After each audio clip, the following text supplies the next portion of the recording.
Luis Robert sends him there. There was a hanging breaking ball, and now it adorns Luis Robert's home run tree. Bring him home and bring the tie. Line drive, left field toward the corner. That is a fair ball. Up and over the wall. The Sox will take one run. Welcome back, Yolmer. 6-5. Sox still going. The Sox are in first by themselves. What a comeback this was.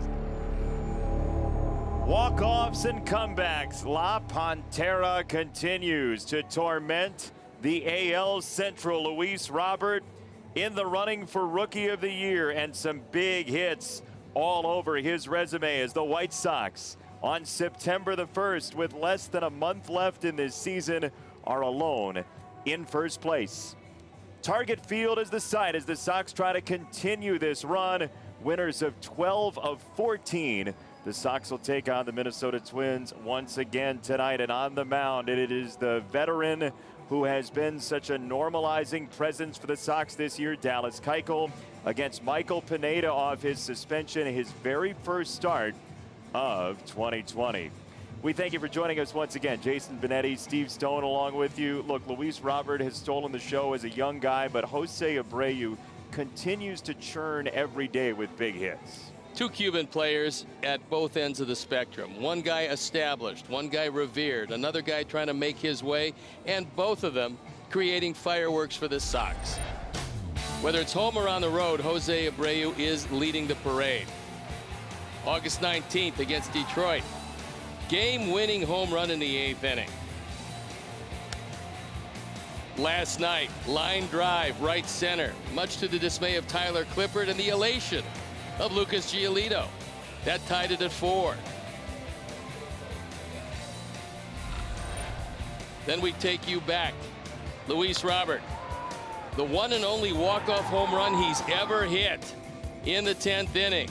Sox subdue the Royals, but last night, thunder out of his bat. 449 feet to straightaway center field. Game tied at 5, but later on, he unties it, double down the line. And the Sox have two wonderful players, both a little different, yet both creating a lot of excitement in Chicago. Great joy emanating from the Southside Ball Club, and this guy who has been foundational in sturdying the rotation, Dallas Keuchel on the mound tonight. White Sox baseball on NBC Sports Chicago is brought to you in part by Blue Cross Blue Shield of Illinois, the card to carry through it all. First Midwest Bank, helping you build momentum. You have plans. First Midwest Bank has ideas. Xfinity. Xfinity X5 delivers blazing fast Wi-Fi with no curveballs.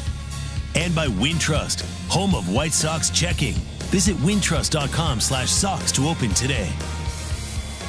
Oh, he will blow your mind, Luis Robert, as the Sox send Dallas Keuchel out to the hill, and he is absolutely for real. Nothing fake about those numbers. He was the starter when the Sox got their first win of the year, and it came against these very Minnesota Twins on July the 25th. Thanks for joining us again, Jason, Steve. Dallas Keuchel, as consistent as anybody in baseball as a starting pitcher this year so far. Sox got him over here to a very young staff for stability. A guy who had been through it, a guy who had won, teaching the younger starters how to do it. And Dallas has been all that and more. He goes out there and he gives you a solid outing each and every outing. You can see against the Twins, he went into the 6th. Same thing with the Royals. 7 against the Brewers, the Tigers.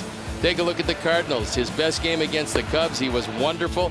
And last time out against the Pirates, he's almost, if not unhittable, a guy that you can pretty much take it to the bank. Is going to get you deep in the game and hopefully with the lead. This is a big one tonight. Sox came in to take 2 of 3 at least. Let's take 2 of 2 and worry about tomorrow. Sox have become must-see TV after an all-new Seinfeld. It's the one where the Sox are in first.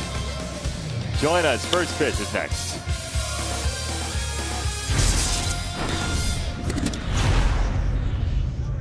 Off the top of the show last night, we said we might see some hard-hit baseballs, and in fact, there were 5 right there. Luis Robert, 111, Abreu, 110, Sano with a 108 and 102. Abreu in between had one more. That was a double to tie the ball game at 4. When you hit the ball hard, you usually create runs. And it was a hard hit festival last night at Target Field as advertised. 14 of them 100 miles an hour plus, which usually gets you a hit and usually, frankly, gets you an extra base hit. Yeah, muscles for everybody. Little stimulation. Muscles and a little rub down. So you got to get loosened up for the game any way you can. Well, we like to get loosened up by showing you the Four Seasons weather. And here it is. Chance of rain, minimal. Wind south at 11, temperature 69 degrees once again, and partly sunny for Minnie and Paul, sharing some camaraderie over one of the lakes or the river, some water. Your Insure on the Spot starting lineup. Get your free auto insurance quote in just 2 minutes at insureonthespot.com. I believe that was the Mississippi. Anderson, Grandal, and Abreu at the top. This is pitches per plate appearance. You see how patient Yasmani's been. Encarnacion, Jimenez, Robert Mazara, Yolmer Sanchez, and Madrigal. You got to do the pitcher. I got to hurry here. Michael Pineda on the hill. Last year, he was pretty good. Tim Anderson had a very quiet night last night. He's not going to have a quiet night tonight. Pineda, a sinker baller.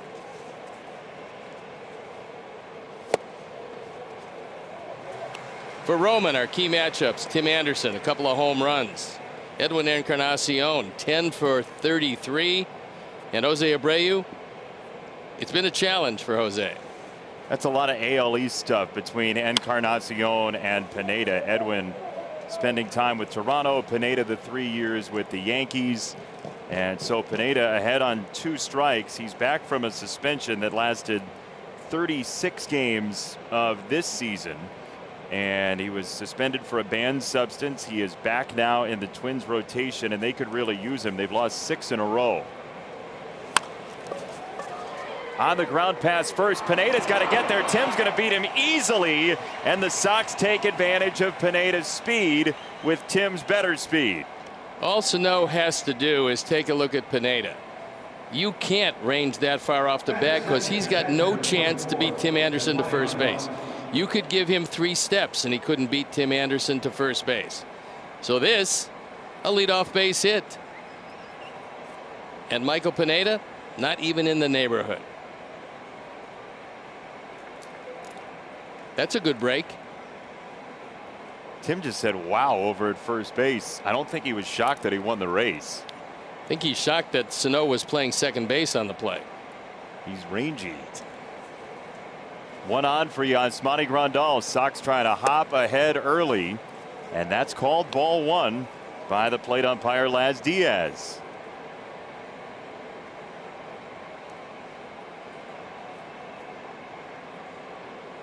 We showed you how patient Grandal has been. He will wait Pineda out, and Pineda throws to first on TA, and it's good to see Tim back on the board with a hit. It's his first hit since the middle game against Kansas City.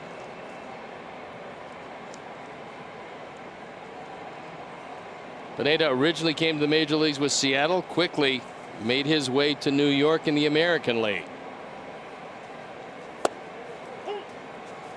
He's going to keep the ball down. Yasmani likes the ball down. He likes the ball knee to thigh. And as you can see, he normally sees a lot of pitches. The problem with Pineda is he does throw a lot of ground balls. You got to make him get the ball up.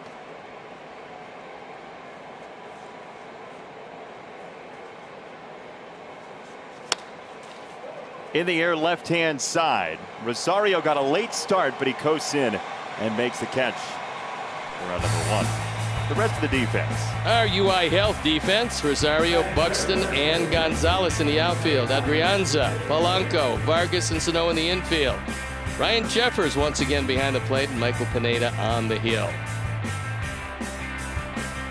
Buxton with awfully good speed in center field.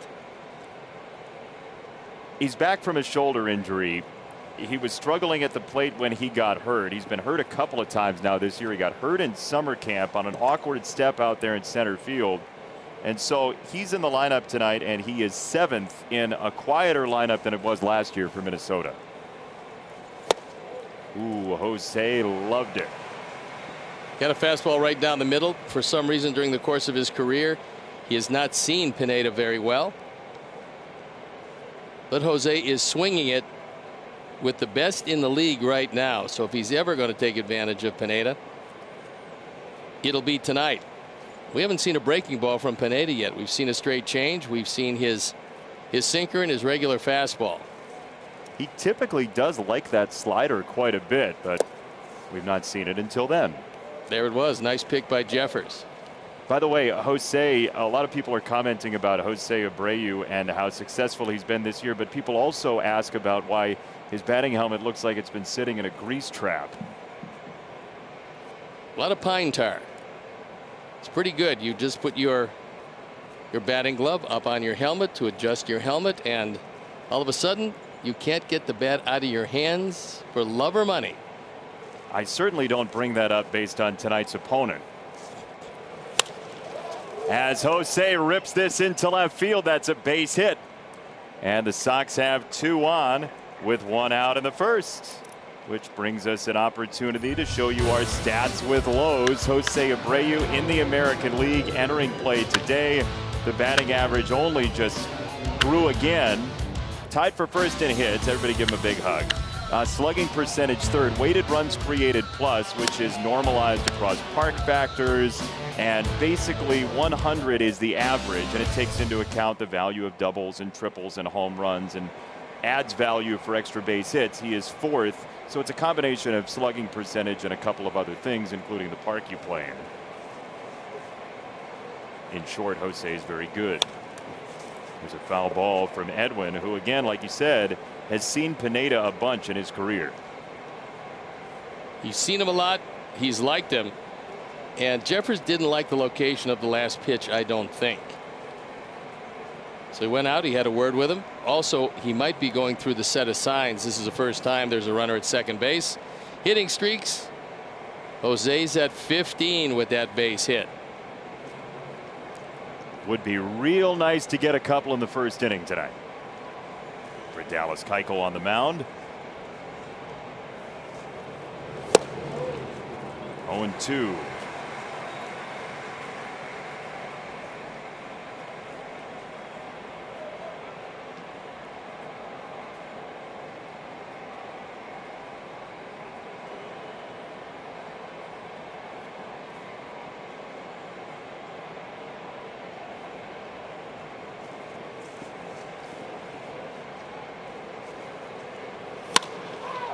Edwin blasts this one left center field, but Buxton is there to make the catch. Tim hustles to third. He did not miss that by much. And there are 2 out of the first inning. He got that toward the end of the bat. He thought he got it a little better than he did. It kind of died in the alley, and if it does stay in the ballpark, Buxton's going to make the play. Eloy has been strangely quiet. I think tonight is a night for him also to bust out, like Abreu battling with Pineda. He won the battle tonight. He'd only had 1 hit in his career off him, but time for Eloy to start swinging it. He's been fairly quiet lately, and that's unusual for him. 0 for 5 last night for Eloy Jimenez. 0 for 5 the last game against Kansas City. 0 for 2 the game before that. Usually, I was just going to agree with you. It's usually 3 games or so, and that's pretty much all you can hold him down for. Jeffers is really good at blocking low pitches. He was good last night. He let 1 get by, but that time he made sure that he smothered that one.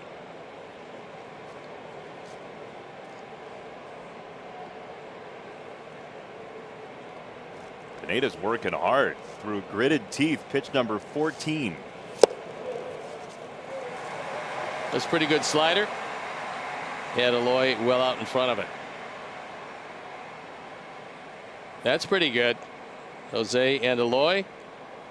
95+ miles an hour exit velocity. I said to you off air before the game, I wouldn't want to play the Blue Jays in the AL playoffs, and those are 2 of the reasons why. And they added at the trade deadline. Eloy to left field on a line up the alleyway.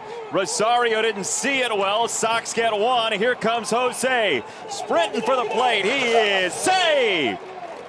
Two-run double. Eloy Jimenez, and the Sox continue to give a reason for you to be here at first pitch every night. Well, you like line drives in the gap. Here is the line drive in the gap. The exit velocity is pretty good. It'll probably add to that number that he had. He got a low fastball. He got it inside, and he just cranks it. That's right on the good spot of the bat. The only thing kept it in the ballpark was he didn't get it up high enough. Sox break out on top. Dallas Keuchel on the hill, who's been consistent, and now he's got at the very least a 2-run lead.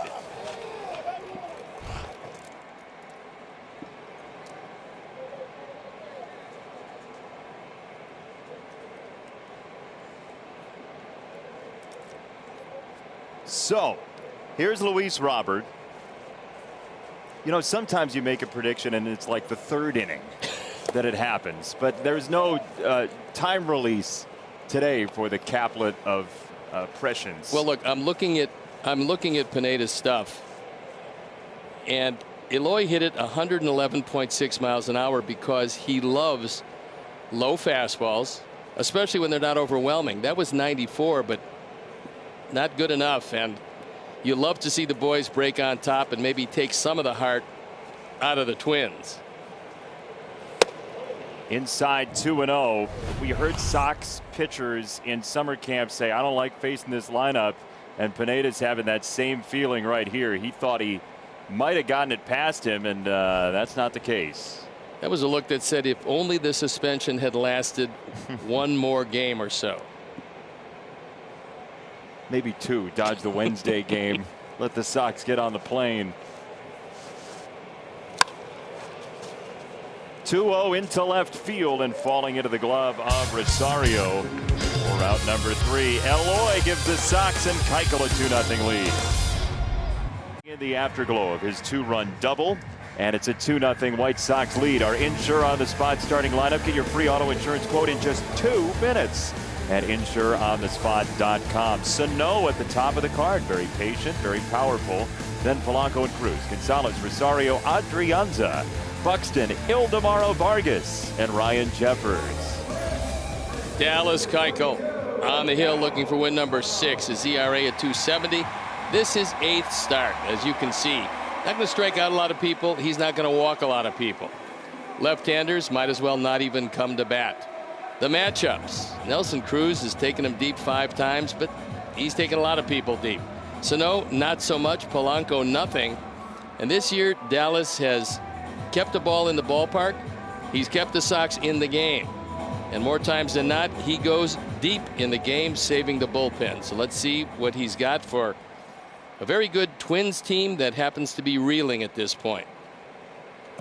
Yeah, they've lost 6 in a row. They were swept by the Tigers in a doubleheader and then lost the game on Sunday. And so the Sox come in at a good time as Sano swings through strike 1.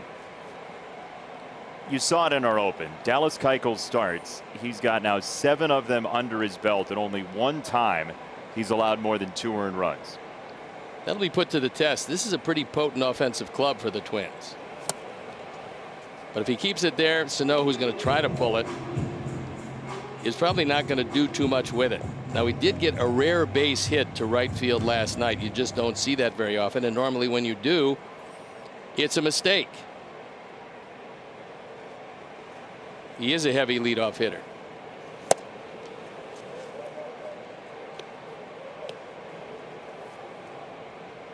Dallas Keuchel in wins, 2.67 ERA. In losses, 2.77 ERA. And I know how you feel about wins, and I know they're important to pitchers. But that's one of those where you say, you know what? We can disregard the 2 losses because he's been pitching basically the same. Well, I agree with you. I mean, wins are very important. Losses, not so important. So, yeah, I mean, emphasis on that. Let's disregard the losses. That went askew. Probably not your intention. It was far from my intention. We crossed the state line from my intention. Oh, yeah, that's a beauty on the inside corner for strike 3 as he cut it there and 1 gone. Our UI Health defense and Ricky Renteria puts them out there like this. It's Eloy, Luis, and Nomar left to right in the outfield. The reemergence of Yolmer at third base. Tim, Nick, and Jose in the infield. Yasmani Grandal behind the plate, and Dallas Keuchel on the hill. Tell you what, that was a pretty masterful sequence against Sano to open the game. Set him up away and then buzz one right in on his hands. Ball one to Jorge Polanco. All I was saying about the wins and losses is, and I think when you pitched, if we had all of the expected stats and things that we have, you would have used it to a T, not only in the way you prep for a game, but you would have used it in negotiations as well, and things like arbitration. Well, look, I agree with you 100%. In fact, all of the years, except for the couple that I had good years, I wouldn't have even talked about wins. But those good years, they would have been very important. You know what I'm saying? I do. You're obscuring. There's a smoke screen there. I am. Obfuscation, I believe. Ball and 2 strikes. That was an example, by the way, of Yasmani Grandal, who's very good, especially horizontally, getting his pitcher's strikes. Well, that's one of the things he does with the best in baseball. Now we're going to see a hook, and let's see if he gets it inside.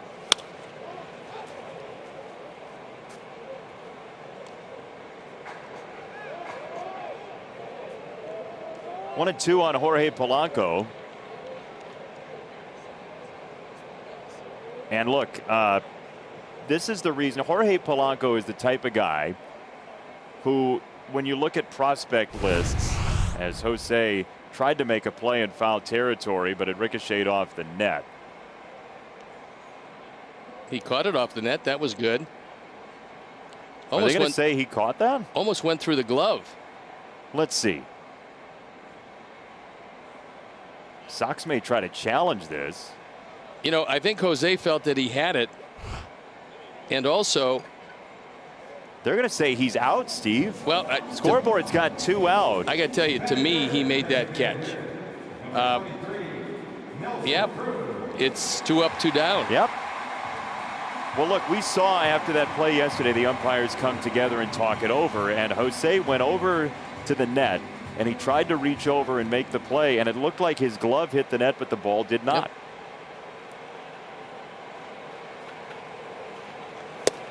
Yep. If Dallas gets that one, it's going to be a tough night for the hitters because he lives on the outside corner and maybe just a touch outside. If Laz gives that to him, he's going to throw a lot of strikes. Then he cuts it inside. Boy, so far, and it's early, obviously, the first inning, but he's got pinpoint control.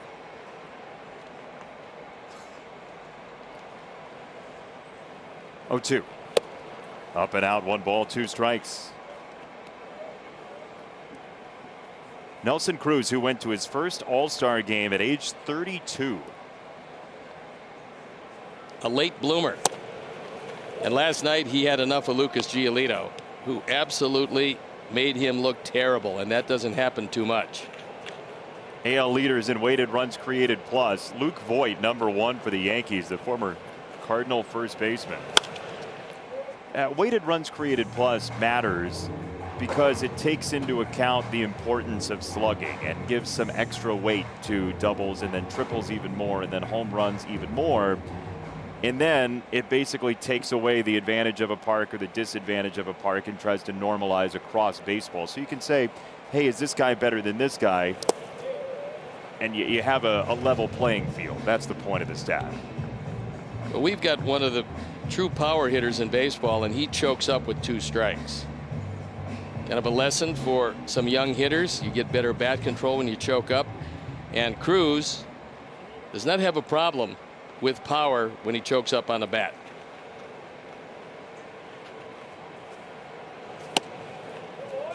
Outside, it's ball 4. Cruz takes a walk, and Marwin Gonzalez coming up.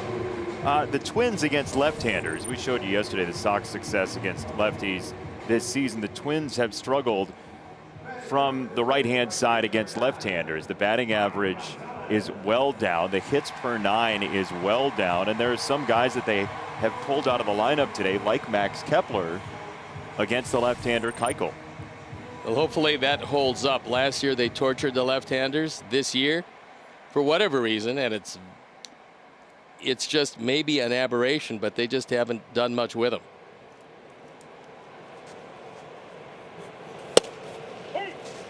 You know, on that pop out, Steve, Jose Abreu, he has such a good feel for plays like that. You've talked about him on pop-ups. There are some first basemen who would give up on a play like that.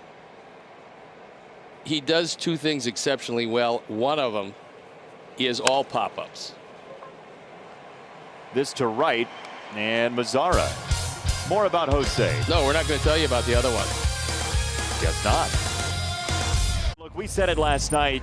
There are certain games that the Sox wouldn't necessarily have won the past couple years, maybe even the past decade. But you get a break here. Kepler drops the ball. He was watching it fly into the glove. And after the Kepler drop, the Sox did damage, Steve.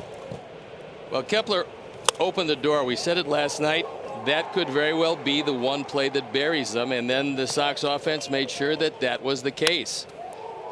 A huge hit for Nomar Mazara, probably the biggest hit he's had as a member of the White Sox.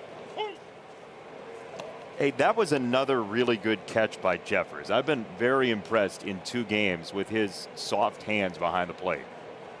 Looks like to me they found themselves a #1 guy. And I thought that hit Nomar, but maybe he skipped out of the way of it. He gets hit a lot. He anchors that back foot, and then on most of the sliders inside, he winds up at first base.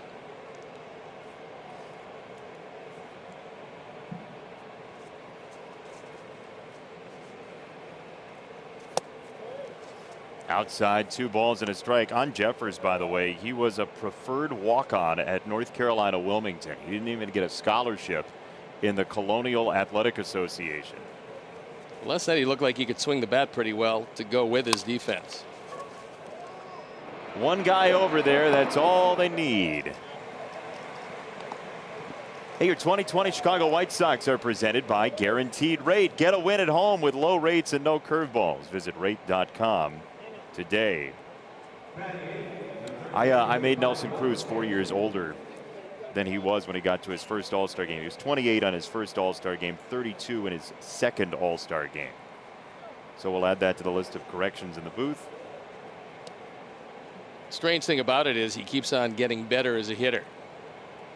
It's amazing. I mean, he has been a power hitter for a long while, but you look at his first 4 seasons in Major League Baseball, he had 22 home runs. And yeah, it wasn't an expanded playing time, but he didn't have his first 30 home run year until that 5th season. Yolmer Sanchez is back. Playing third base tonight, giving Ricky Renteria a switch hitter. Last night the bottom part of the order did a whole lot of damage.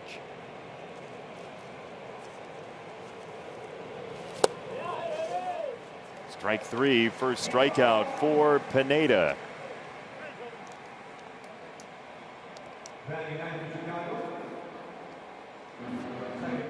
So here's Nick Madrigal coming back from that shoulder injury last 3 games. You think that's good?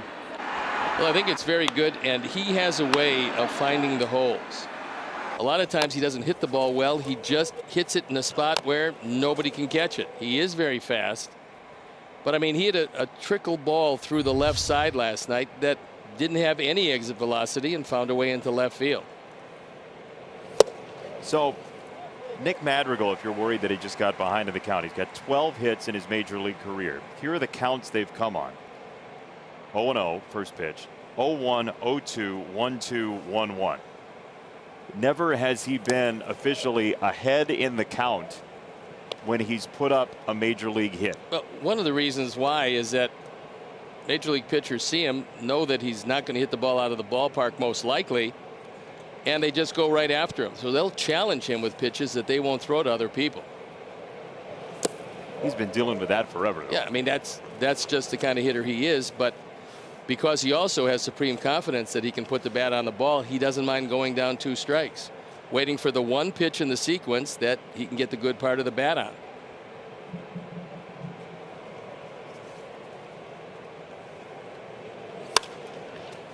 Right field side and foul.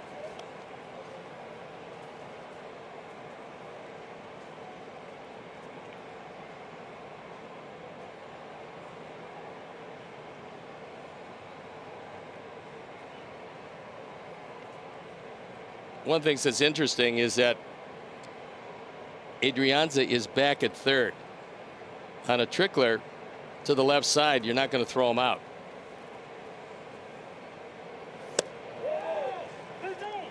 That's inside, 3-2. Thought Laz Diaz might be rising to give him the old punch out. Instead, he was given the count. Well, Pineda was walking to the dugout. He thought that was good enough. It was off the plate. And Laz, the last time we saw him, had a very good night. He started out very good again here tonight.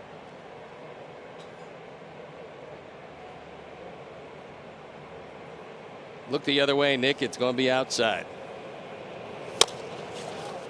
Chopper over the mound to second base, and Vargas has a 1-2-3 inning for Pineda into second, but the Sox keep the lead. We got a lot of guys. You know, let me take that back. We got some guys coming out and taking professional at bats.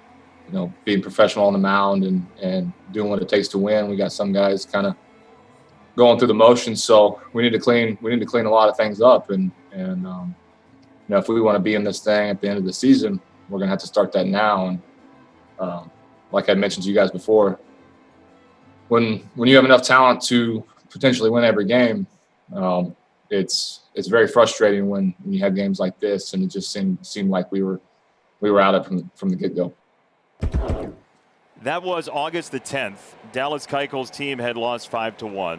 The Sox fell to 8-9. Since then, and it's not cause and effect necessarily, but it certainly helped. Since then, the Sox are 14-4, as that's a base hit for Minnesota's Eddie Rosario to lead off the second inning. Our big story is presented by Kia every night, and our big story tonight is what the Sox have done since August the 11th. The following day at 14-4, the run differential, which is very important, is the best in Major League Baseball. It's been pretty amazing. The run has been great. The Sox have been doing a lot right, and when they do something wrong, they don't hang their heads. They come right back and get the job done. That's a sign of a team that is maturing, a team that's coming together, and a team that gets to be pretty tough to beat.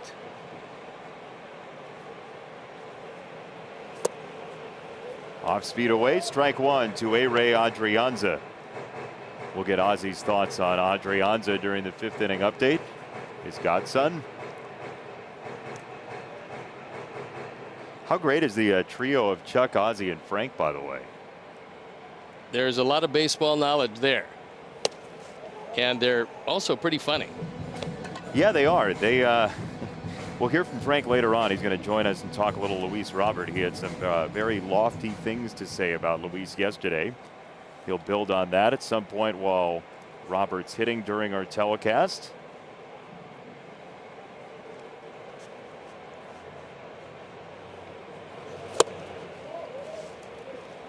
When you have a good changeup and you can spot a cutter inside to the right-hand hitters, you're tough to deal with. So with Yolmer inserted in the lineup on the left side, the combination of Tim and Yolmer on the left side should be busy. They haven't been busy yet, but it's coming.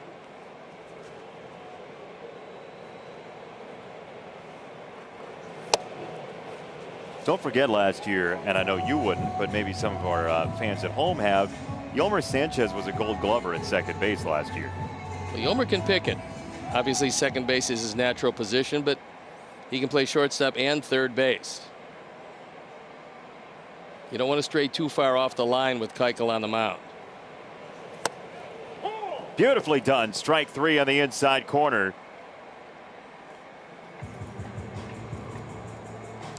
One gone in the second inning. Dallas hits his spots beautifully. You see where Yasmani sets up. Grandal just absorbs this one. Soft hands, brings it back up, does a nice job, frames it, and when you're consistently cutting it on the inside corner, you're going to get that call a lot. So now Byron Buxton, who in his last 6 games before his injury was 1 for his last 21. And this is his first game since August the 19th. He's very strong. And I think the Twins knew all along he would have some power. This year he's showing it. He's hit 5 home runs. They're a better team with him in center field because he catches everything, but he can take the ball out of the ballpark.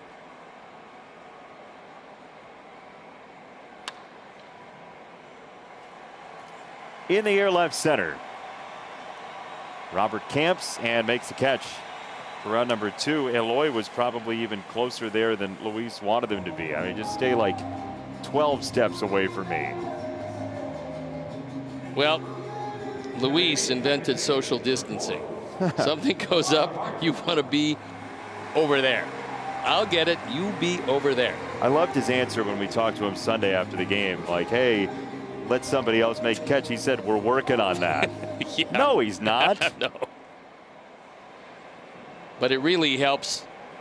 In this case, it just helps Eloy because he can play the line much more, knowing that Luis has got the alley.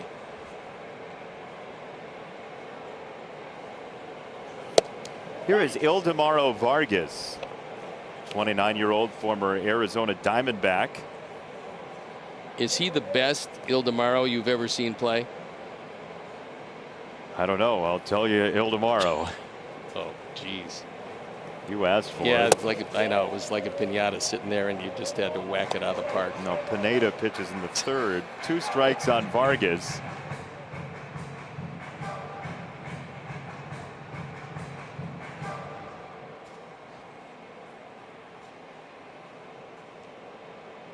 Rosario at first, 2 out, 2 strikes. Well, Yasmani tried. Look, that was received very well, and Yasmani gave Las Diaz every opportunity to ring him up. It wasn't a strike, but it was close. Watch as he absorbs the baseball, and I mean, almost imperceptibly brings it back in the zone. And that kind of forces Vargas to go out there and reach because he's not sure how much bend is going to be in that pitch.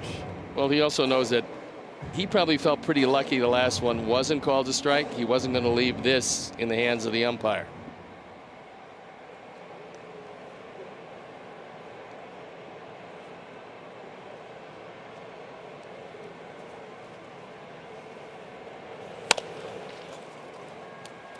TA at short. As the peg for round number 3. Dallas Keuchel doing what he does. He's through 2 with a lead, 2-0. Can we as a community have bilingual journalism up here, because some of the players, that's like their native language? If you have a bilingual reporter that can, approach the Latino players in their own language and just talk with them with respect, no? But approaching like hablando español, they're gonna feel more comfortable and they're gonna open to you. Yesterday, the White Sox continued the 4th season of the team's event series called Game Changers, presented by Modelo Especial. It was a free virtual discussion aimed at celebrating, supporting, and empowering Latino sports journalists and identifying industry growth opportunities and ways to amplify the voices of Latino athletes and sports reporters alike. And Billy Russo's right. I mean, when you can approach a player and talk to them in their own native language, it is absolutely a game changer. And as somebody who knows like enough Spanish to get me in trouble, basically, after taking it throughout high school and college, it's an asset, but I also wish I knew more baseball Spanish.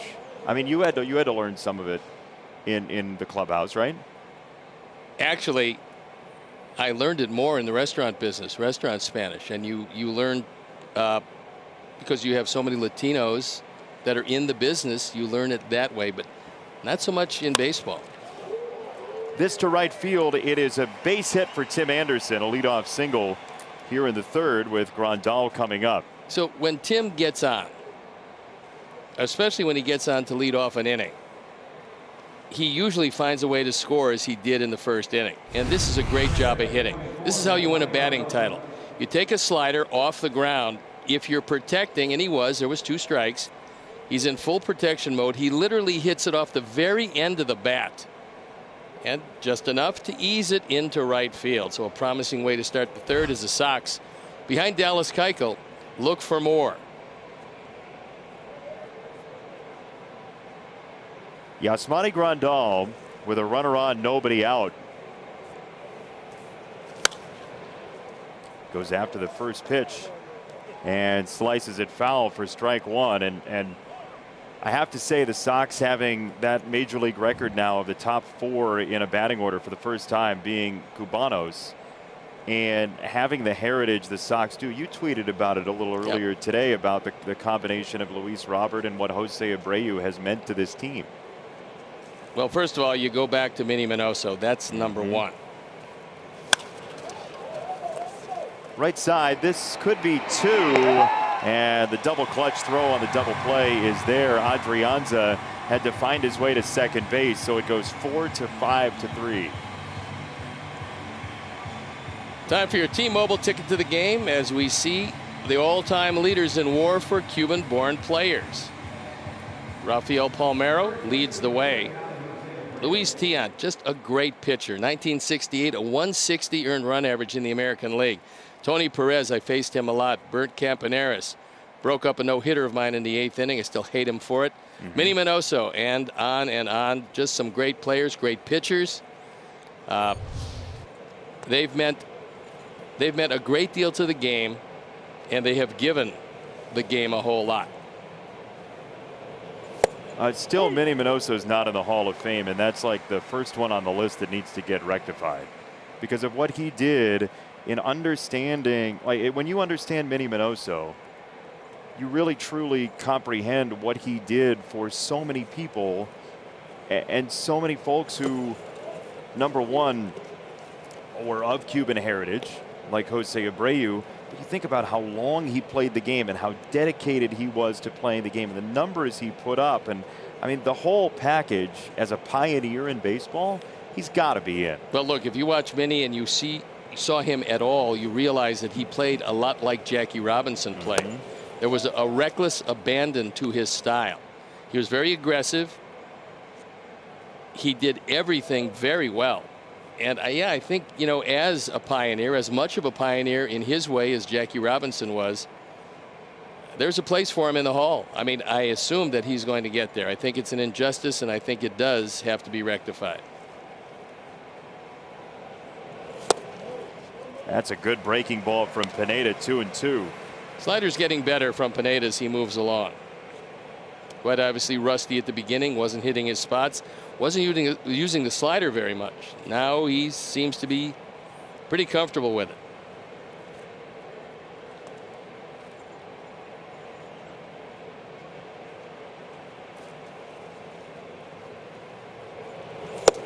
Slider away, 3 balls, 2 strikes on Jose. Sox come into the night in first place by a game over Cleveland, who is leading 5-0 on Kansas City in the second. I thought last night against Bieber was a huge break that Kansas City was able to win. Tonight, not so much. That is Zach Plesac against Matt Harvey, who is out of the game after 1 1/3. Jose sometimes swings like he's about to topple over. And Sano is looking up to see if he can maybe see Jupiter up there where the ball came down from. Some Central focus for you in the AL and NL Centrals, and we will tell you about what happened last night around. It's a Kansas City special. Royals beat the Indians 2-1 with 2 runs in the 8th inning. Shane Bieber, the 6th scoreless, as you talked about. It was an early bird special in St. Louis, one of your favorites, being over 50. You're not kidding. Special. I mean, yeah, the earlier the better. I mean, dinner starts at 3:30.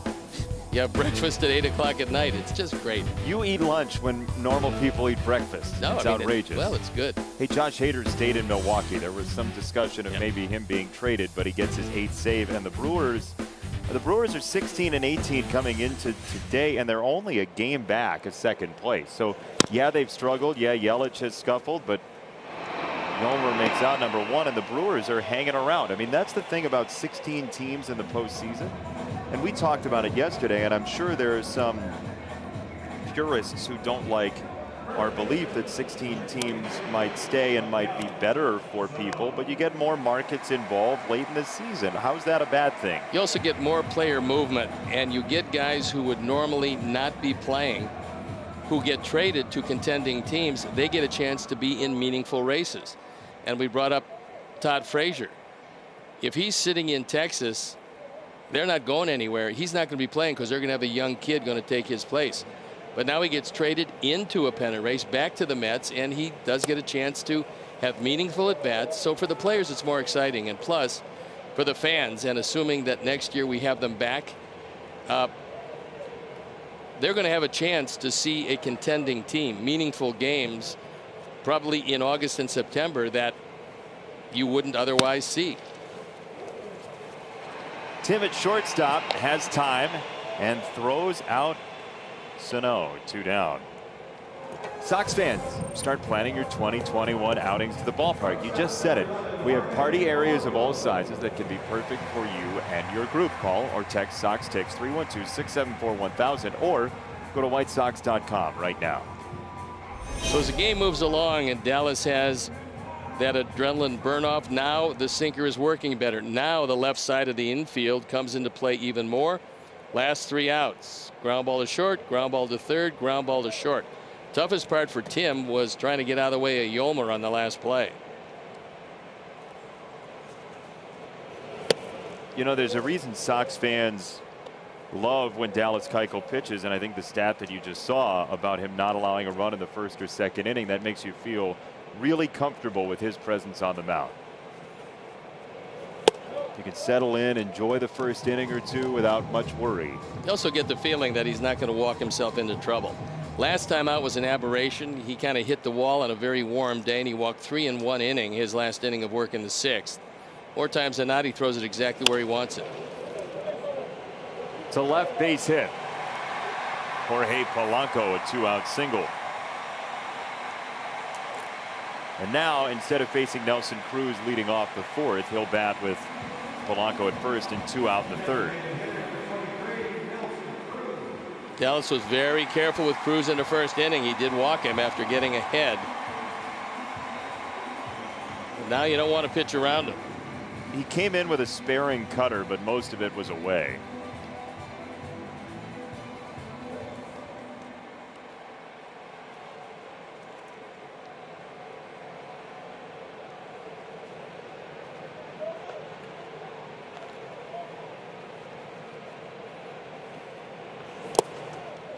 Ball 1. Can you believe this? Nelson Cruz's 3rd career home run was an inside the park home run. Somebody fall down? Well, a couple days ago was the anniversary of Ron Karkovice's inside the park home run. Well, look, I saw an inside the park home run from Kevin Millar. If he can hit an inside the park home run, anybody can.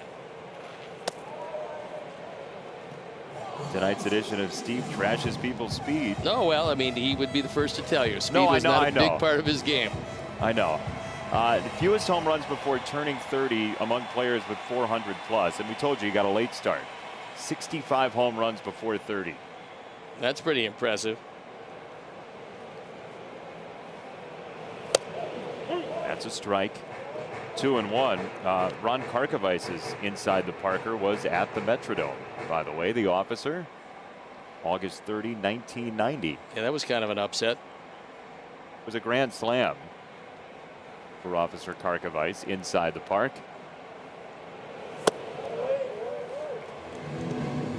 I know Sox fans, people watching at home, did not love the Metrodome, but if you remember that play, it brightens your day a little bit. It's kind of a quirky place. Cruz through the right side.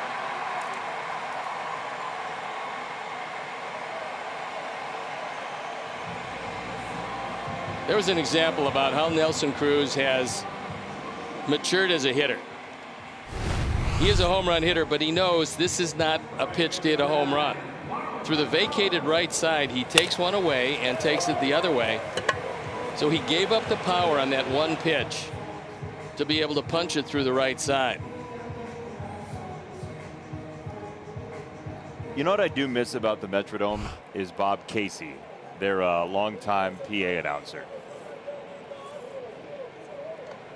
Sort of that hard, scratchy Ken Herbert voice he had. They had some exciting teams. They played in a parking garage, but yeah, it was interesting. The thing that's surprising to me is with a bouncer through the right side and 2 outs in the inning, how Polanco is not standing at third base. That's probably a good thing.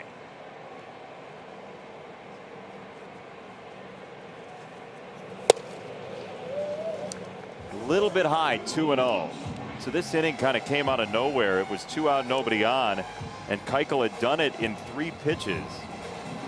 Now he's got some problems because he's starting to fall behind hitters.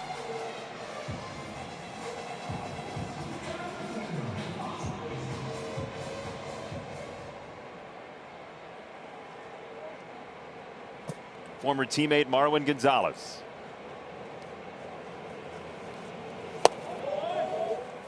Three and 0.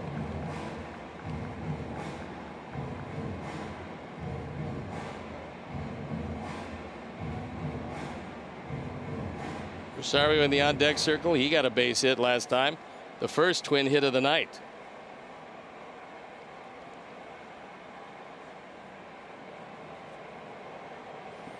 We talk about not being able to relax on the White Sox lineup. The Twins have a very similar lineup. Not a lot of soft spots.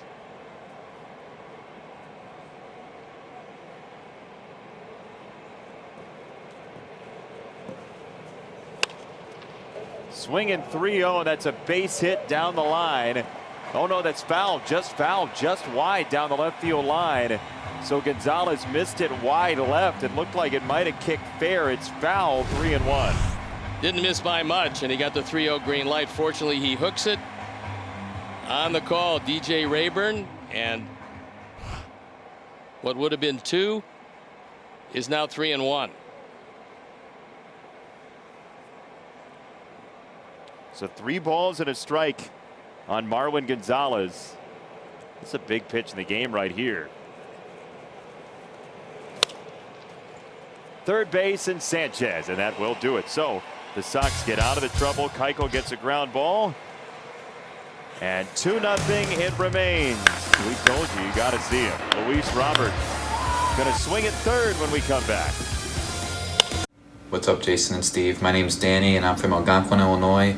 I've been playing Sox Math for a while now, but finally got my first win. Let's hope for a White Sox winner tonight, and here's your Sox Math question. Hashtag Sox Math presented by GMC. We are professional grade. Good job getting that first win, Mr. Sheedy.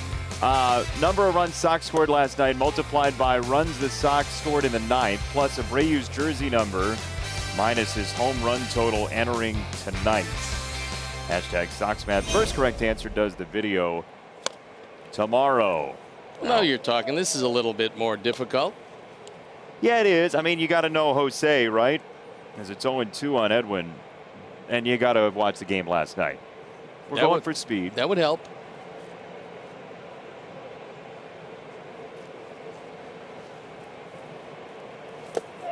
Pineda gets a check swing and strike 3. And so the second strikeout for Michael Pineda.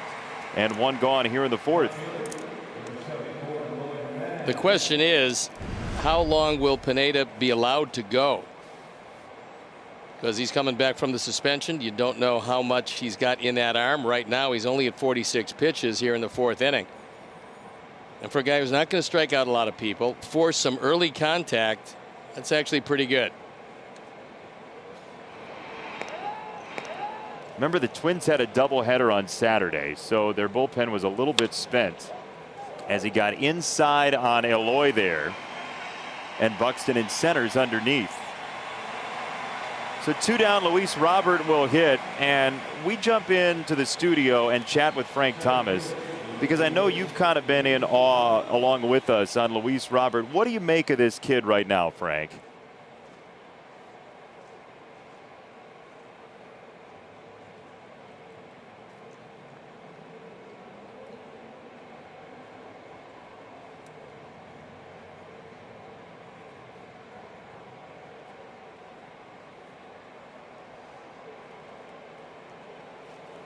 Since Mike Trout, huh? You said it last night. You said it again here.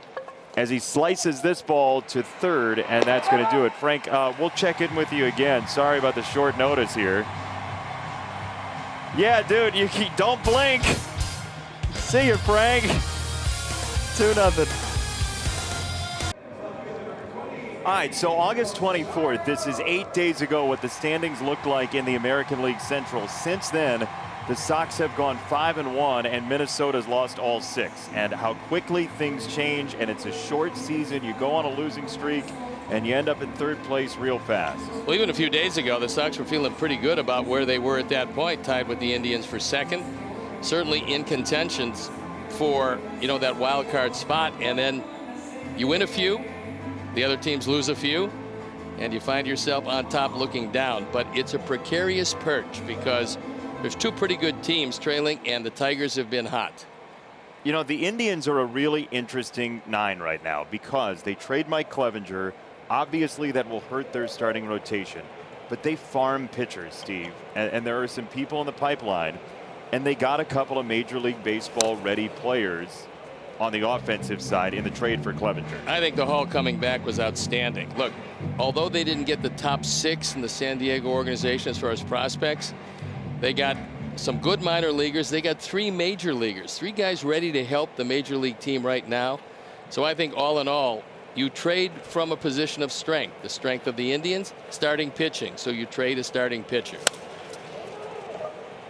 Jose with a dive, and from his keister, he makes the play. Keuchel covers. Well done. Well, we talked about what Jose does well. And apparently he rolls around and steals base hits because that's exactly what happened. And Rosario, who got a base hit the first time, has a big smile on his face only because he can't kill Jose because he's smaller than he is. So let's take a look again. Our advanced security presented by Xfinity. Doesn't get much better than this. And I owed you what else he does really well besides flop around like that and make the play from his posterior is the 3-6-3 double play. There are very few first basemen in all of baseball that can throw as accurately and as well as Jose can on either the 3-6-3 or the 3-6-1 double play. His chain is askew. Your chain is supposed to be in the middle of your neck. His chain was up at his shoulder still.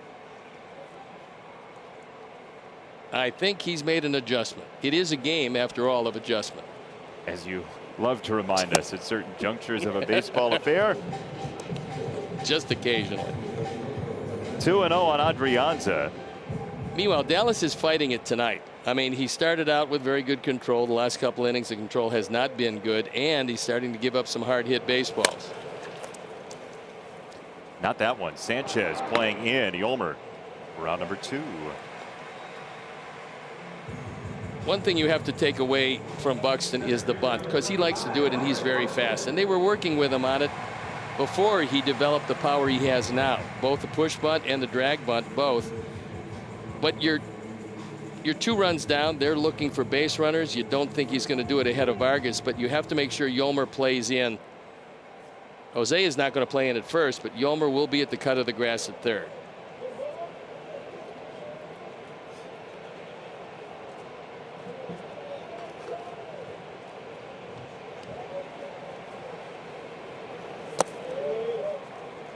Downstairs ball 1 to Buxton. You'd love to end this with Buxton. The reason being, then you start 8-9 next inning. You don't end it with Buxton. You start out 9 and Jeffers been swinging it well. Then you go to the top with Sano.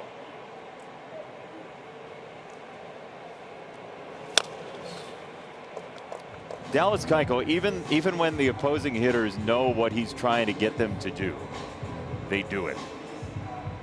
He throws so much soft stuff away that you can't help but pull it, and then just about the time you start looking away, he busts you in with the cutter.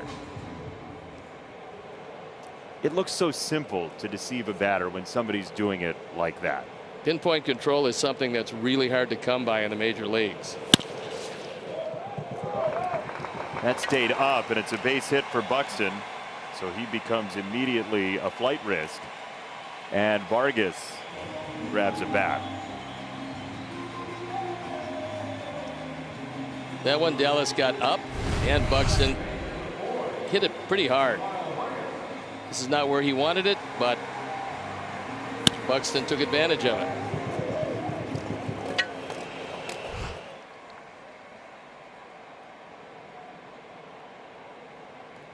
Beards are in Major League Baseball. There's a lot of them. Chris Gamka said in my ear they always were. Well, Chris has got a Dallas Keuchel style beard. Chris Gamka is brought to you by Pizza in a Bag, New York. Downstairs, ball number 1 to Ildemaro Vargas, who played 92 games with Arizona last year, by far the most in one season that he's played.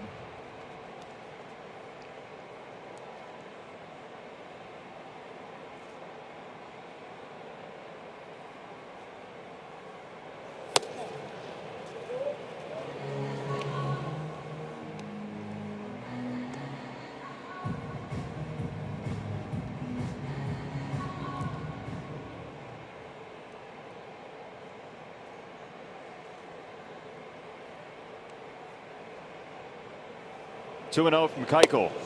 There's a strike to the upper outside edge. 2-1. Dallas can throw a changeup when he's behind an account. When a hitter is looking dead fastball, he can throw a changeup and get a strike pretty much any time he wants.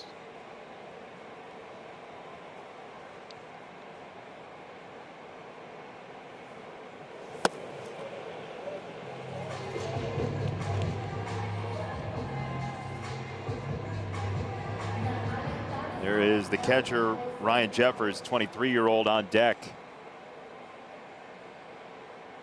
Well, Dallas would love to force a ground ball to the pull side. He can do it with a cutter or a change.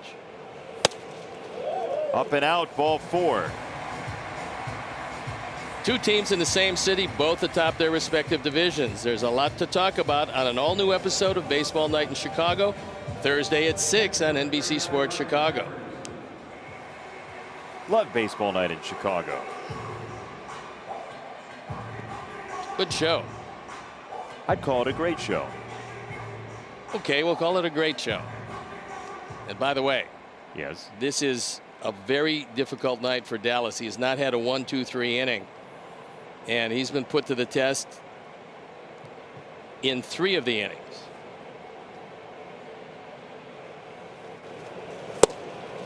There's a strike on Jeffers, who bounced out on the first pitch he saw back in the 3rd. The good news right here is you've got an opponent who's not seen Dallas Keuchel very much at all. Jeffers is pretty strong, but not on that. No, if you haven't seen the straight change, it's going to be really tough for you to handle, because it does look like the fastball coming out of his hands. This is how you win a Cy Young Award. You make all your pitches look the same, and then they all do something different.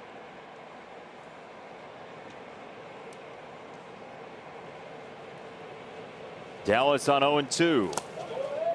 Left downstairs, 1 ball, 2 strikes. Cutter in here, you throw another changeup. Well, the normal sequence after a couple changeups away would be the cutter in.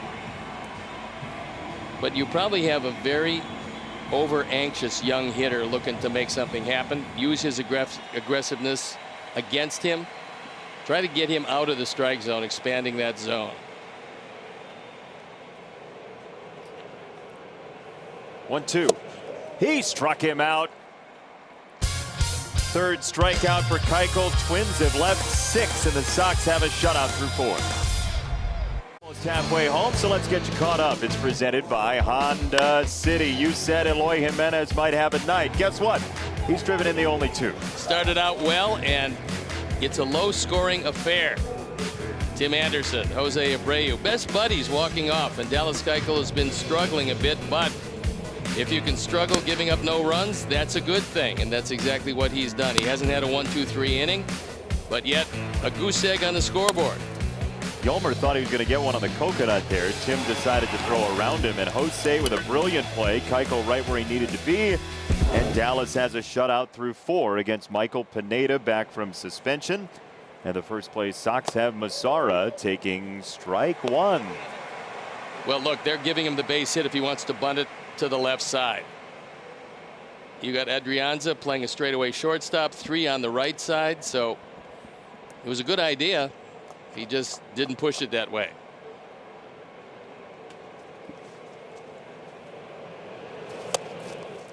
One ball, one strike. Now, some people won't take that bunt that's available because they want the slugging percentage that comes along with the possible double, triple home run. We have not seen the big power yet for Mazara. Some people will use that bunt to sort of get themselves untracked. Although Nomar had his biggest hit so far last night. That 2-run hit in the 9th inning. You'd like to at least get the pitch count up for Pineda in this situation, as he has been very efficient after that first inning.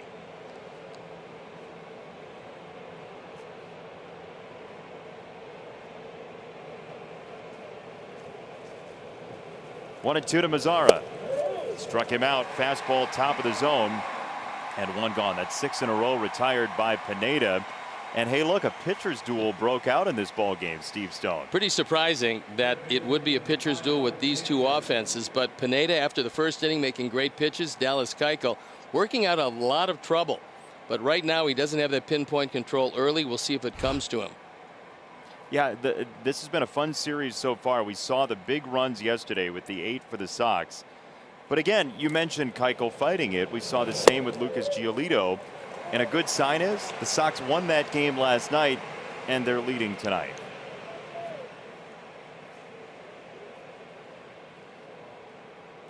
Minnesota is going to roll back to the top of their lineup, so next inning looks like it's not going to be easy for Dallas. That was well received, by the way, by Jeffers as he tries to ease a low fastball up in the zone. They're pretty soft hands.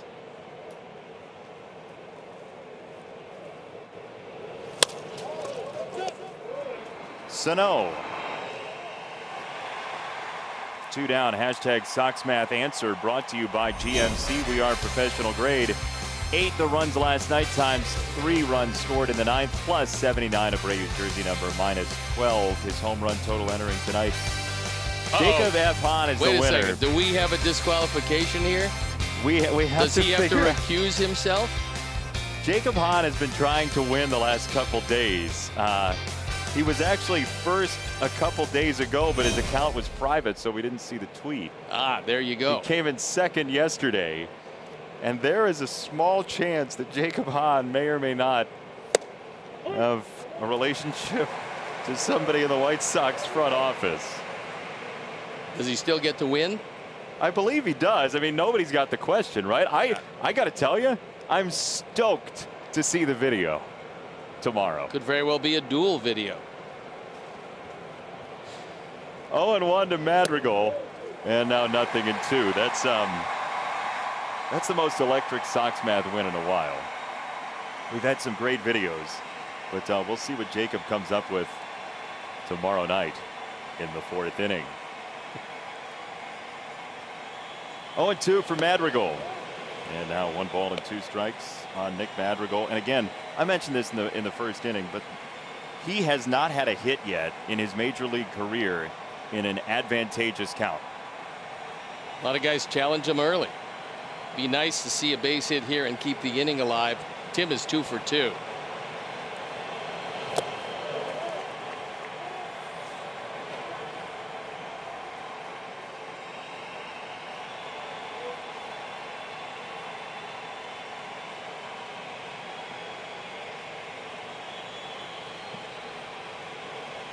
Well, if you're Rocco Baldelli, you got to be happy Pineda has coasted you through. I mean, yeah, he's given up the lead, but he's 59 pitches through 4 2/3 with the way they expended the bullpen last night. No, for Rocco Baldelli, this is a good outing for him. Nick looks so calm with 2 strikes. I think he's confident he's going to put the bat on the ball. There's a lot of guys that have been historically very good 2-strike hitters. Generally, they're the guys that never overswing. And you can't be a good 2-strike hitter and try to hit home runs all the time. Nick is not thinking about that. All he's thinking about is a line drive and find a hole somewhere and keep it alive for the man you're looking at, Tim Anderson.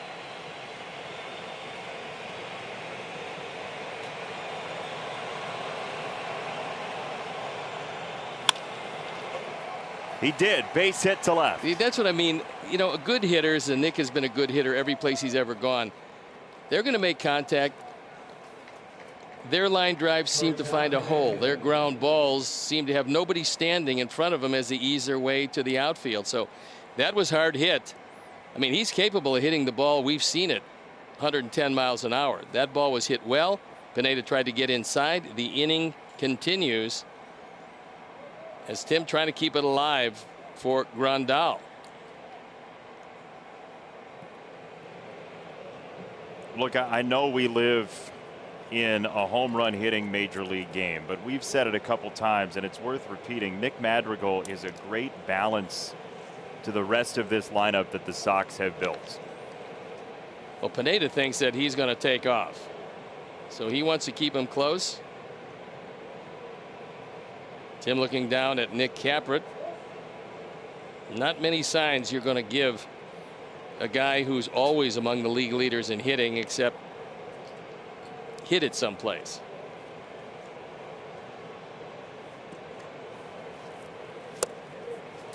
Good tight slider there from Pineda. 0-1.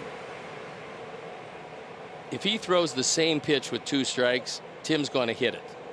But early in the count, where he's still thinking about pulling the ball and looking for some power, you have a tendency to pull off that pitch. For Tim, the 2-strike approach is completely different than the last swing.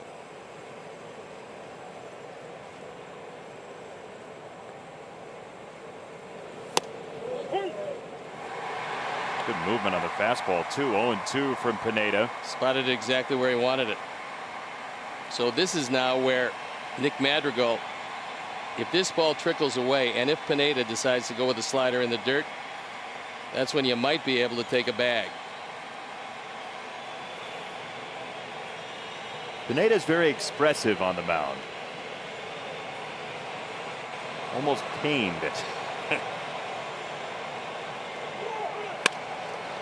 Runners were off and it's a base hit for Tim. So Madrigal gets to third and runners are at the corners for the Sox with 2 out here in the 5th. Madrigal ran and that vacated the spot on the right hand side. So a dual purpose in running with Nick. If this is a slider in the dirt, Nick's probably going to be at second. But even if he's thrown out, then you lead off the next inning with Tim. But through the vacated right side, Vargas is covering. Nobody is home. And Nick goes to third. Runners at the corners. Some pressure on Pineda. For Yasmani Grandal, who hit the ball hard last time, only to see Vargas standing in front of it. If he can just get some air under one.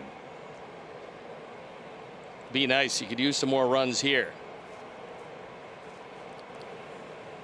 Pineda to Grandal.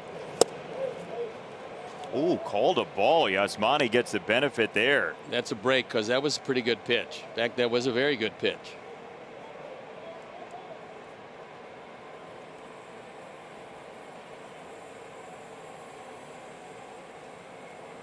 Five times Tim Anderson has had at least a 3-hit game. Sometimes you see an injury derail somebody, and Tim had that groin strain in Kansas City. He came back and it was pretty immediate. He got into the lineup, he started scoring runs, was at the top of the card, coinciding with the Sox starting to win ball games. Starting to stir in the bullpen for the first time for the Twins. 2-0. Ooh, 2-1. Thought maybe he'd take a pass at that. Was low and in pretty much where he'd like to see it.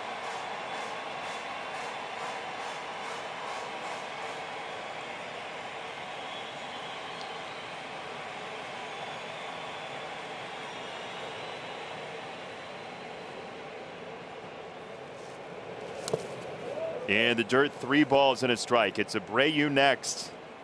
Nice technique by Jeffers. He just angles his body and doesn't try to catch it. That one down in the dirt, he just smothers it. It doesn't go anywhere and no advancement. Now Yasmani's going to get a pitch he can handle. Normally, Pineda has good control. Normally, he keeps the ball down. Yasmani likes both.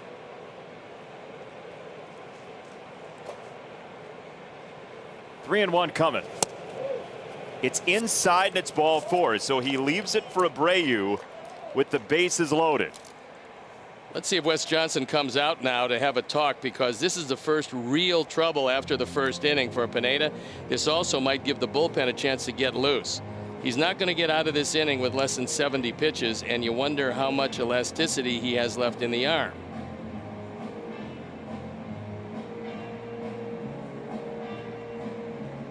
So look, he's just starting the 3rd time through the order. And this season in Major League Baseball, 2nd and 3rd time through the order are fairly similar. Slugging percentage pretty much equal, but there's a massive jump from the 1st time to the 2nd time through the order. And so the Sox getting more looks at Pineda.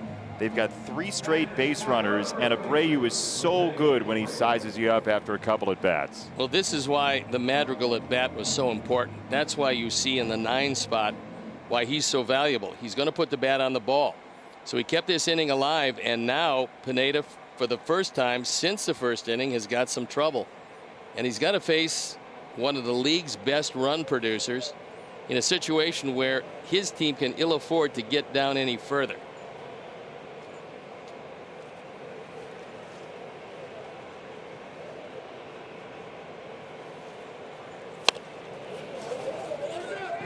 To first base, Sano takes it himself. Little cue shot does the trick. Jose couldn't plate a couple. Sox are up a couple.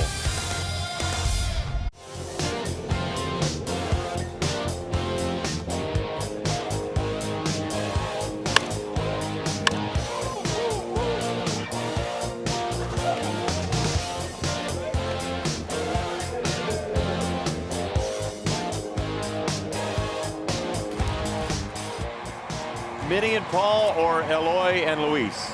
Who you taking? It's our visual swap meet. We'd like to welcome our viewers watching in Independence, Iowa on IndyTel. I like that logo a lot. I find it to be quaint and lovely. I love the whole ballpark, by the way. So it's kind of nice. Iowa, again, folks watching in Iowa. Got a big friend in Iowa. You got a friend in me. Yeah. Well, Iowa? No, you're not from Iowa, but Kerry Beyer is. Now, not only are we naming towns and affiliates in Iowa, we're naming specific people. Yes, and he's a broker, and he leaves his customers broker than when they started with him. Unbelievable. You are playing one-man volleyball and setting up your own jokes. Fantastic. You know, in the sport, that's called a double hit, and it's not legal.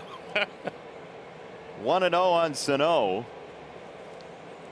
from Dallas Keuchel, who was pitched very well, out of trouble today. And he faces a guy in Sano. You look at the numbers against individual pitches, and you see the batted balls against opposing pitchers. You look at what he's done against fastballs, and you wonder, why would you ever throw him a fastball? He's slugged .698 this year against fastballs. That's a strike. But then you see what he did to a hanging slider last night, and it's not like he just lets those go by either. No, he's enormously strong. If you make a mistake, he hurts you. If you make a good pitch like so many other hitters, he doesn't. He's hitting under 250, but he's a slugger. He's the man they look to hit the ball out of the ballpark. He is the prototypical, we don't care about your batting average. Nope, just hit it hard somewhere. When he hits it hard. And for those people at home, and I know there are a lot of people, I was one of them. I grew up, I wrote in the batting average in a lineup card. You look at the scoreboard, see the batting average. People get paid on doubles, triples, and home runs nowadays, especially corner infielders. That's as important, more important than the strikeout number. It's important for the Twins that he can play first base. Struck him out, Dallas Keuchel, with his 4th strikeout, and we go inside the studio. A sneak peek at what's coming up on White Sox Postgame Live, presented by Subaru. A longer sneak peek than we had an inning ago. Chuck, take it away.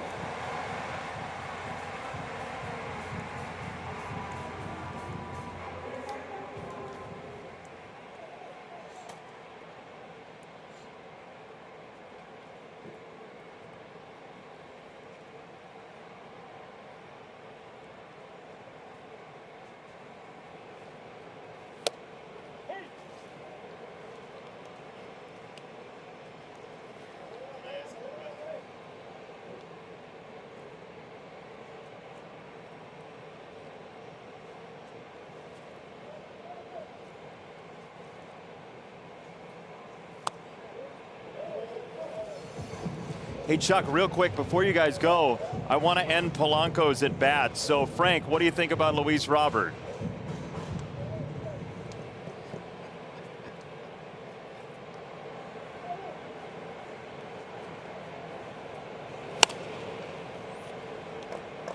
I almost got it done. It's 1-2. You know, I talked with Chris Withers this morning when he called me about the Frank hit.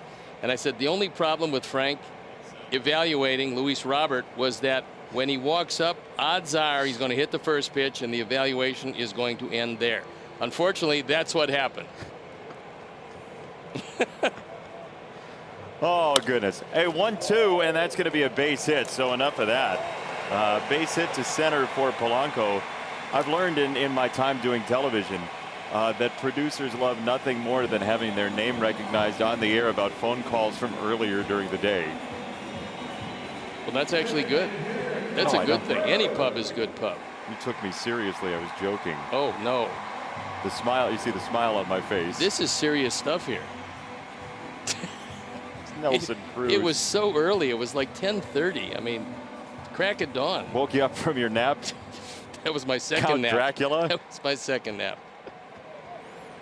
Could use a double play here, as once again Dallas Keuchel will not have a 1-2-3 inning. Well, Chris is laughing, so he at least got my joke. Yeah, he did. 1-0 for Nelson Cruz.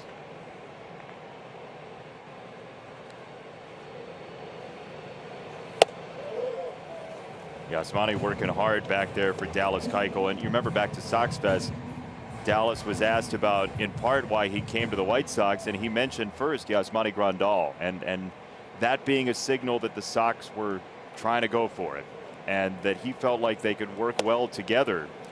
And Yasmani catches ball 3 there. I just think you have to keep a close eye on Dallas tonight.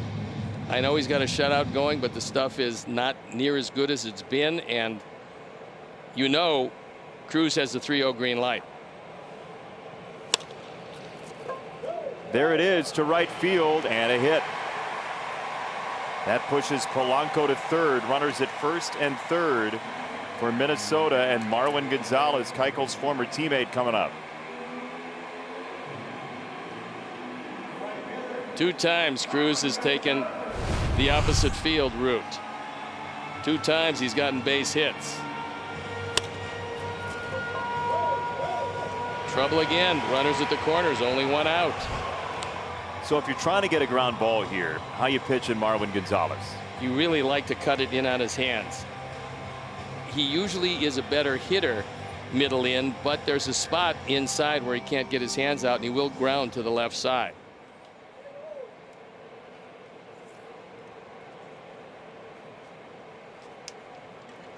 Let's see.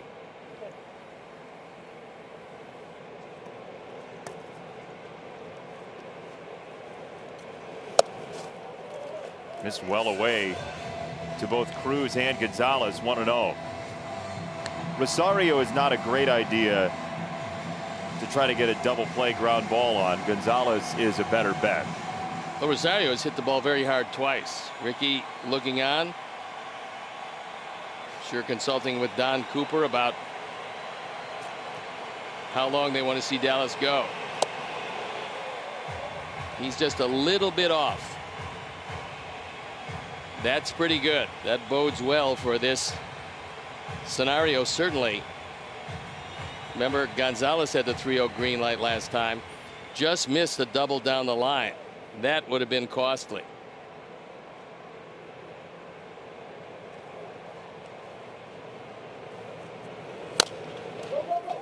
That's a tapper to second for 1. Turn to first. Oh, they got it. No, he dropped the ball. Oh, wow. The Sox had a chance at a wild double play, and Jose couldn't hang on the back end. The Twins get a run. Sanchez made a beautiful feed, and the turn from Madrigal was rapid fire. Wow, it was close. I think you got to give this E3, because this is a double play if Jose can catch the ball. It's literally right there, and it literally drops out of his glove. You know, when he caught the pop-up, it looked to me like the stringing was a little loose in the web. It looked like that pop-up almost dropped through the glove. And I'm not sure if it affected that, but the inning stays alive. The lead cut in half. And what could have been 2 and out of the inning finds the Twins breaking through. Yolmer made a heck of a play. So did Nick. Nick Flat-footed. quickly got it away.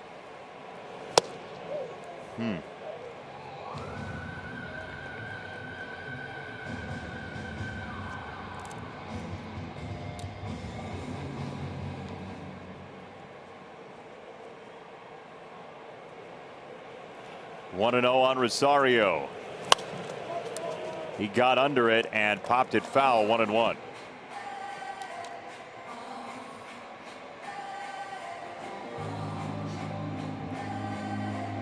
You're watching on the My Teams app wherever you might be. Hello, how are you? He's Steve Stone. I'm Jason Benetti. Our entire wonderful crew, some of whom called Steve early this morning. Yes. Very early. Well, not that early. Right side base hit. Rosario gets Gonzalez to second base, and the Twins have 2 on for Adrianza. Sarah could easily be 3 for 3. He's hit the ball hard. And for the Twins, they're given another out this inning, and they're looking to take advantage of it.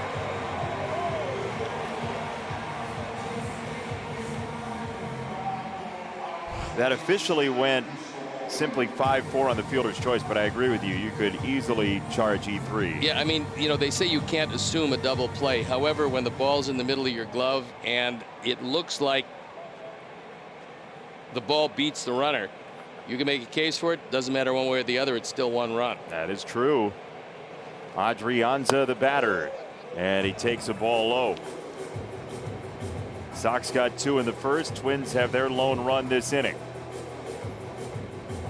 So now Don Cooper's going to come out and talk with Dallas Keuchel. He knows he's got a situation where it's a 1-run lead.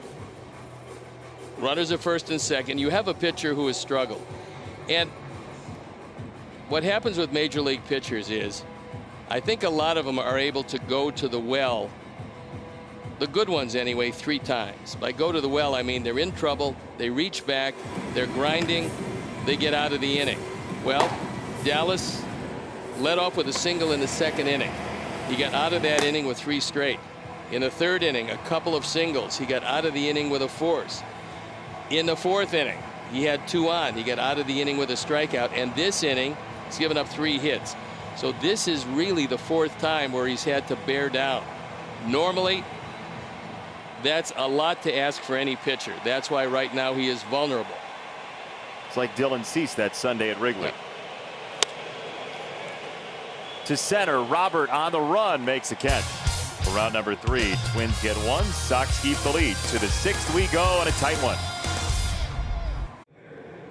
It's a tough and tight one, and hey, Sox fans, Xfinity XFi gives you the Wi-Fi security with a warning track on a smarter, more secure home Wi-Fi network. If it's connected, it's protected. Sox maintain the lead. Twins got a run in the bottom of the 5th inning, and Pineda stays in to face Encarnacion, Eloy, and Luis Robert. Sox need a run this inning. They've got the 3 guys who can do it. And Pineda had a tough inning last inning. He was able to get out of it, but let's see if the Sox can take advantage of it with one of those 3 hitting the ball out of the park. That fades inside, ball 1 from Pineda. Minnesota has lost 6 in a row. The Twins were 20-10. Sox are now 22-13. Twins at 20-16.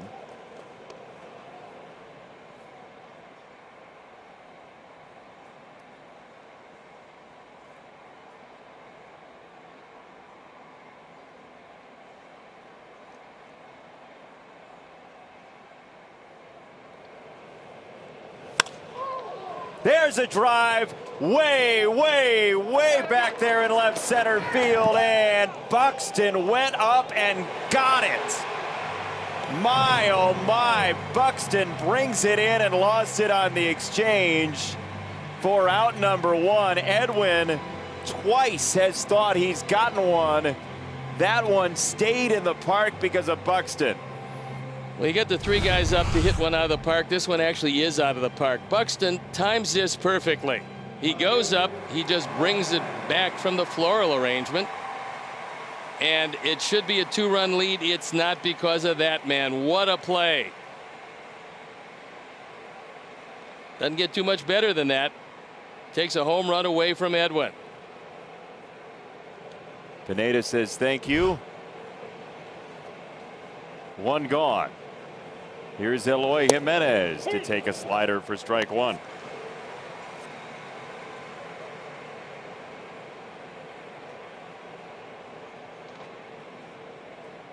Edwin saying maybe a little too high. I mean, twice he's thought he's gotten it. Yep. Yeah, he's 0 for 3 to show for it. However, he's had 2 very good at bats. Pineda is actually trying to throw a home run this inning, although he's not doing it consciously, but he's leaving a lot of pitches out over the plate.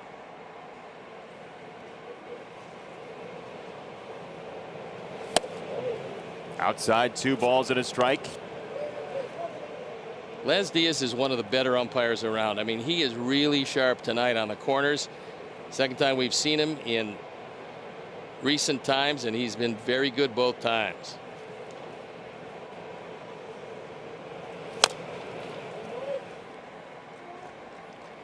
Time now for the Illinois Department of Transportation safe drive of the game. And Eloy responsible for the 2 runs the Sox have. Jose Abreu beating the play at the plate. 2-0 at the time. It's 2-1 now. 2 best friends that anyone ever had. Tim Anderson, Jose Abreu. Eloy leads the majors with 20 2-out RBIs.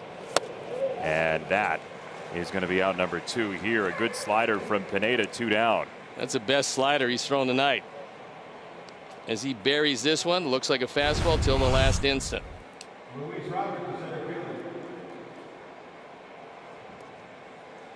There you see the little dot. You can watch the dot as we slow it down for you. That dot signifies a slider. That dot is created by the spin. Is that the IDOT safe drive of the game? Close to it.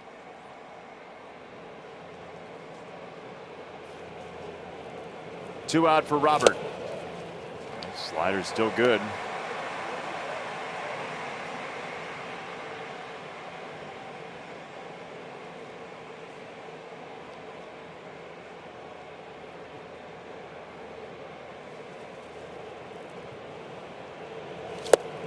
Oh, 2 on Robert. Well, Luis, if he sees a strike in this at bat from here on out, it's really a mistake.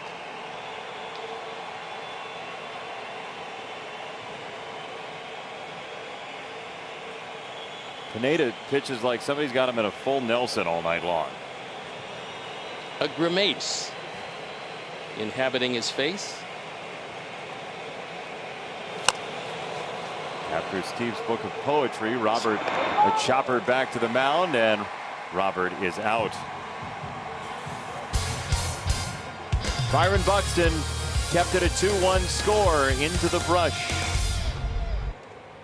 Momentum Makers presented by the First Midwest Bank, and it is the night of Dallas Keuchel, so his night is done. He'll leave with the lead. He didn't have any innings of 1, 2, 3. It was a struggle tonight. He's been so brilliant this year. He's through 5. Sox still in a position to win, which is what Dallas has done each and every time out. He's had some good defense behind him. He made some big pitches when he had to. He scatters his 7 hits over 5 innings with a run and a couple of walks. So he gives way to Jimmy Cordero. Jimmy Cordero recently has had some problems, but he's so important to the Sox as the first man out of the bullpen. Now he's asked to protect a 1-run lead and to get this a little deeper, to get a few outs.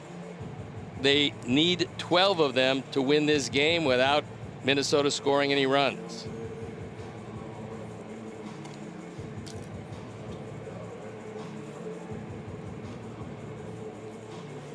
Tight game, close game. Again, Cleveland's up big in Kansas City, 5-0 in the top of the 6th. So that's the team directly behind the Sox in the AL Central. And look, after tonight, there are only 24 games left. I mean, we're talking 3.5 weeks. That ball's ripped foul left side. And maybe a trip to the old bat rack. Hey, play the Sox Split 50-50 raffle presented by Wintrust. During every game this season, it's your chance to win and support White Sox charities. Online tickets are on sale now through the end of the 7th inning. Current jackpot estimated at nearly $1,000. Get yours at whitesox.com/SoxSplit. Valid for Illinois residents 18 and over. Popped up. First base side. Jose is there to make the catch for out number 1. That was a good fastball. He doubled up with an inside fastball and then one inside a bit more. And he took a speed burner off the bases. Anytime Buxton leads off an inning, you make sure he's not on base, you're in pretty good shape.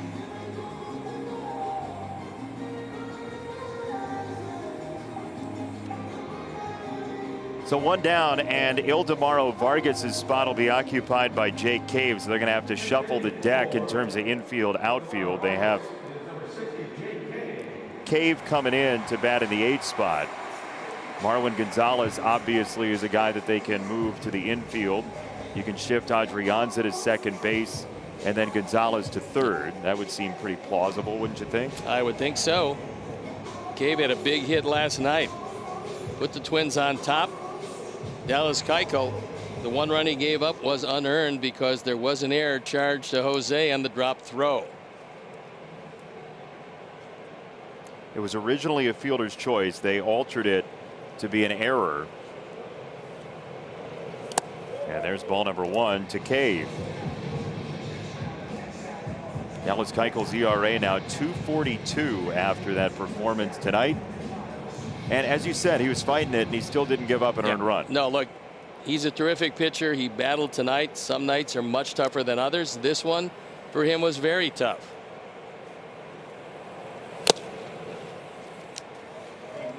You have your pitch pipe? Sure. Okay. When we're ready for it and we land the first note, it goes well. Yeah, it's hard. Sometimes that first note sneaks up on us. Well, that's why you promoing the promo helps greatly. 2 balls and a strike on Cave.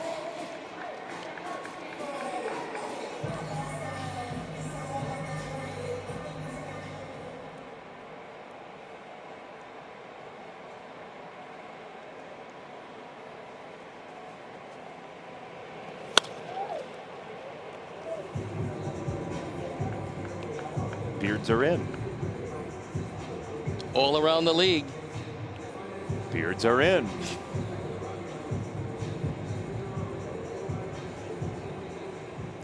Masks are also in. Yeah, that's one of the requirements. You take down a beard, you replace him with a beard. Somehow, with only 1 camera that we control in the ballpark, we just found like 6 beards. So a credit to Dave Turner, our wonderful director, who's on Beard Watch.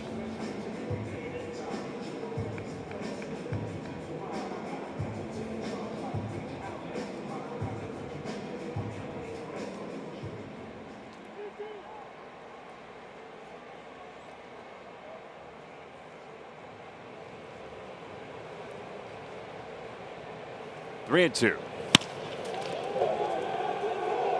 That's into right, and Mazara can't scoop it. It goes to the wall. Cave to second. He's thinking 3. Throw to third is not in time. Jake Cave has a 1-out triple. Mazara couldn't head it off at the pass. And the pinch hit opportunity from Baldelli pays so far. Nomar didn't take a real good route at this ball. He went straight across. The ball got by him, and Cave was off to the races. That turns out to be a big play. The fastball on the inner portion and up.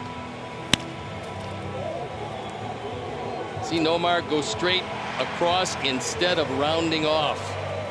And it cost him for sure 1 more base.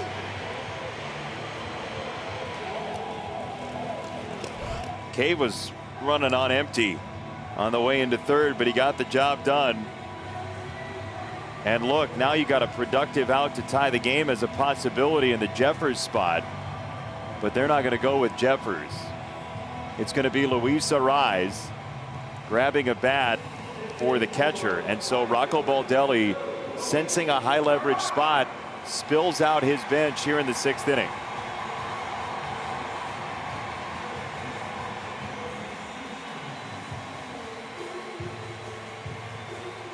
This is a great situation to hit in because the infield has to play in at all 4 positions. And Arraez is one of the better contact hitters in the major leagues.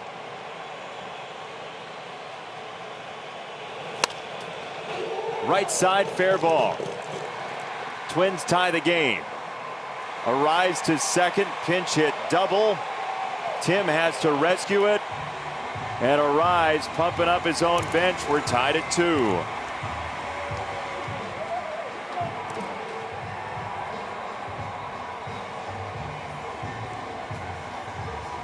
A pumped up Twin bench. They've pulled even. Jimmy Cordero, who's struggled lately, has thrown a lot of pitches in the middle of the plate.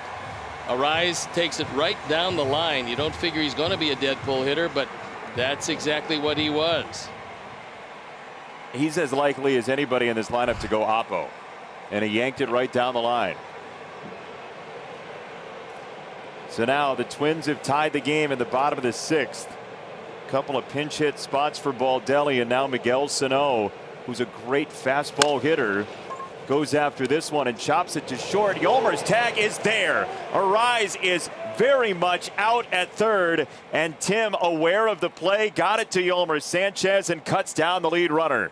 Well, that's really an awful base running play by Arraez, because since they invented a base runner at second, if the ground ball is hit in front of you, you cannot advance. He's already in scoring position. Now you trade places with a guy that doesn't run well, and a heads up play by Tim. Also heads up by Yolmer. As soon as he realizes Tim's coming to him, he's got to get back. This ball is so far in front of Arraez. Apparently he read that Yolmer couldn't get back. Well, he got back easily, and they throw him out. He never looked at Tim. That's the go-ahead run it cost him, and he slides in as hard as he can, but couldn't jar the ball loose. Well, then halfway, as that ball's in the dirt, if he tried to look at Tim, he couldn't because his helmet was over his eyes. Smart play by Tim. So it's Sano at first with 2 out and a tie ball game in the 6th. And how many close games are the Sox going to play in one 3-4 day stretch? Good stop by Yasmani as he drifts to his right. Make sure Sano can't advance. Jimmy Cordero doesn't want to change, apparently. Let's see what he comes up with. Bunt stab foul off of Grandal.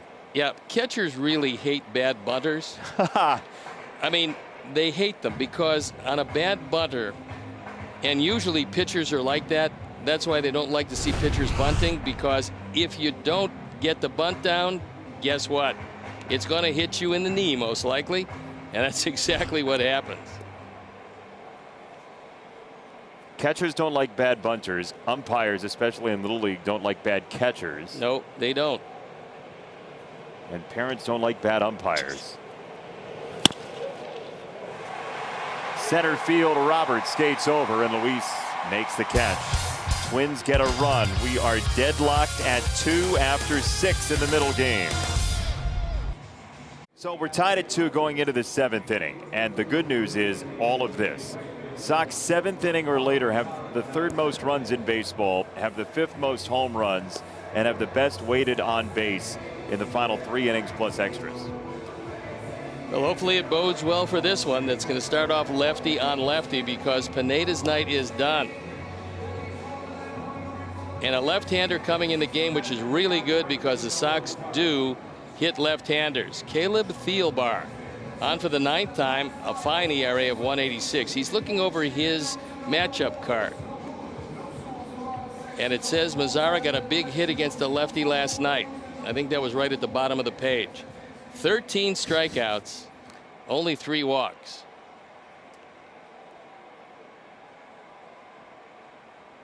Sox have been nails against lefties this year. Mazara will stay in. We've seen Mazara pinch hit for Engel against righties. We do not see the reciprocal here in the 7th. First pitch upstairs, ball 1. So as we told you, there would be some defensive changes. Marwin Gonzalez moves into second base. Jake Cave is the right fielder, and Alex Avila catches Thielbar. 2-0 from Thielbar, who spent a long time in independent ball. It was a long and winding road for him. 2 different tours of duty with the independent St. Paul Saints in the Twin Cities in 2011, 2016, and 2017. He made the majors after being in Indy ball, and then went back to Indy ball for 2 years, and then made the majors again this year, 5 years after his last major league pitch, and he got the benefit of a Mazara swing right there. Yeah, that was up and out of the zone. Should be 3-0. It's 2-1.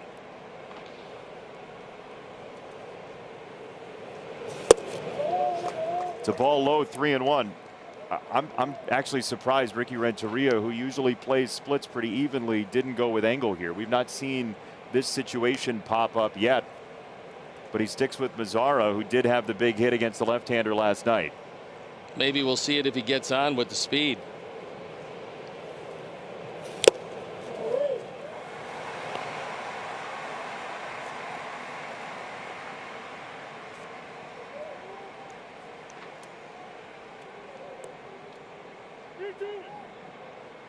Ross Detweiler getting loose. We saw him tuning up last night as well.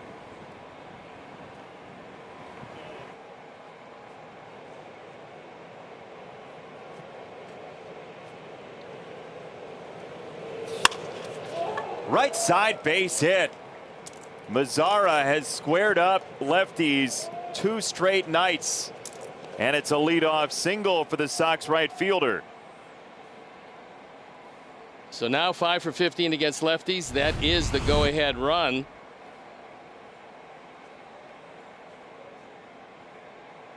He takes it right down the line. The surprising part of this one is that Cave was able to get to it. Normally, you take it inside the bag. It's a 2-base hit. Not that time.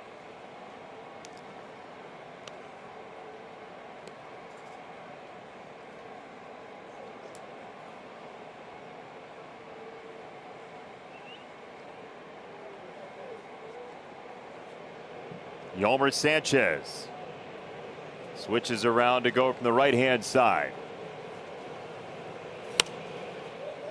Strike 1. Well, with the upcoming hitters, you got Sanchez and Madrigal. It's not your power pocket in the lineup, so we'll see if the Sox try to create a run with the run game, with a hit and run scenario, something like that. Well, don't forget you also have Dyson and Engel on the bench, so you got plenty of speed there.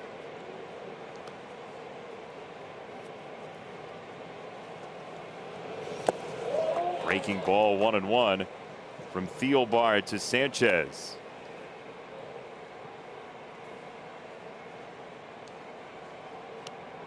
Sox don't mind seeing Pineda leave the game.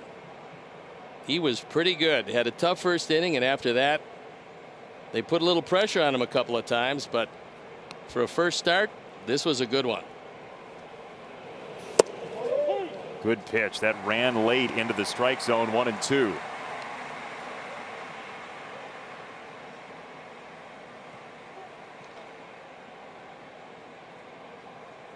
Yeah, it looked like the Sox might knock Pineda out early, and he withstood that first inning flurry. Marshall has joined Detweiler. You got Cruz, Gonzalez, and Rosario. That's the 7th for the Twins. Vila wants a breaking ball. There it is, and it was good enough for strike 3. Follow our Sox insider Adam Hogue at NBCSportsChicago.com, presented by Nationwide agent Jeff Vukovich. Get to enjoy knowing the Vuk as much as you do the jingle at JeffVuk.com, because Is this it's an A flat, B flat? What is it? yeah, we'll stay with me with the changes. Nationwide is on your side. Yeah. Well, look, we listened to Seven Bridges Road before the game to try to work on the harmony. Yeah, and you tried to get me for Third Eye Blind, which was, wow. I got to tell you, that was depressing. No offense, guys. One down and ball high. I think Thielbar might have just gotten crossed up there. And maybe I did too.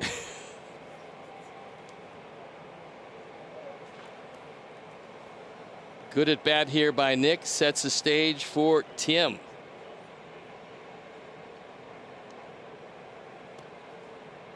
Well, if Byron Buxton wasn't such a jumper in the 6th inning, the Sox would have the lead right now. And for Nick, pretty good idea, except for the bunt. With a left-hander on the mound, you'd just as soon push it to the right side, because left-handers fall off to the third base side. Looked like he was thinking about dragging the bunt.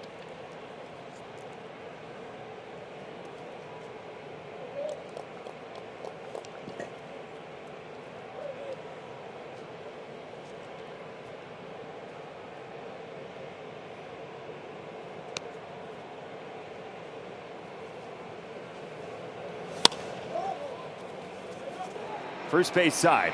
Sano foul territory, and he can't make the catch. Nick was going to run all the way down the line to follow that ball, it looked like, and Sano made the effort but couldn't get there. Hey, Sox fans, the Chicago Sports Depot is open with all the newest gear to rep your favorite team. This week, team stores open Tuesday to Friday from noon to 4 p.m., but close Saturday, September 5th. For more information, go to whitesox.com/depot or follow at White Sox Store on Instagram. The 2 strikes. Nick has been just about as tough as anybody in the league.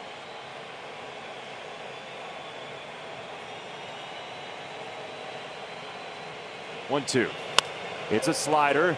It's lifted to left, and Rosario lost it in the lights maybe and made the catch. My goodness, that's a tough play. Well, look, when you lose one in the lights and that one wasn't high enough for him to see it, you start to angle your body. You have to angle your body so that you can get a visual. And that's a break for Rosario, who's a pretty good left fielder, but he lost this one. Watch it again. He loses it. He can't see it, so you angle your body just a bit. This is good technique. Really hard to practice that, but it's the way outfielders have to do it. And fortunately for him, and unfortunately for Nick, he's able to make the catch. I mean, I don't know if he even saw it into the glove. He knew where the ball would probably land, and it was there. Tim took a pass at a fastball, and it's strike one. Boy, that is, you compare that to the Kepler play last night. If Rosario doesn't make that play, the Sox are humming right here.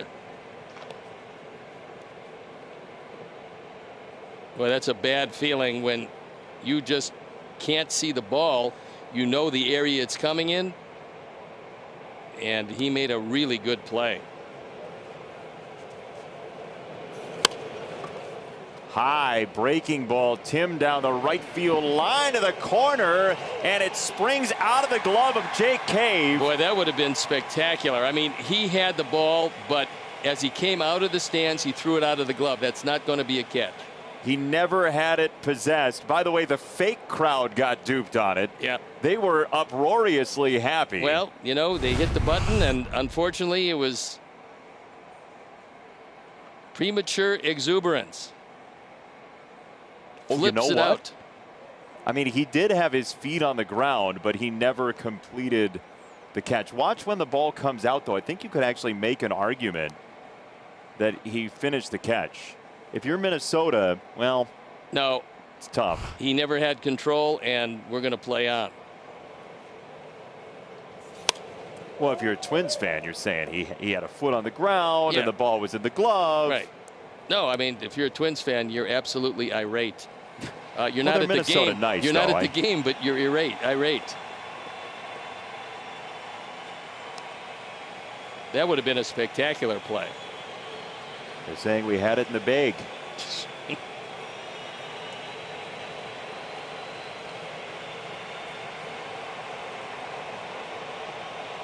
0-2.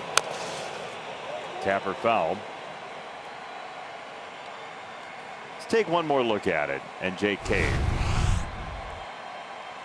He's in the seats. The ball is in the glove, but it rolls around, and at least right there the seat helped him because it pushed it back in the glove. As he's bringing it back, however, he loses control of the ball. Great effort. We thought we only had catch, no catch questions in the NFL. That was a wonderful play.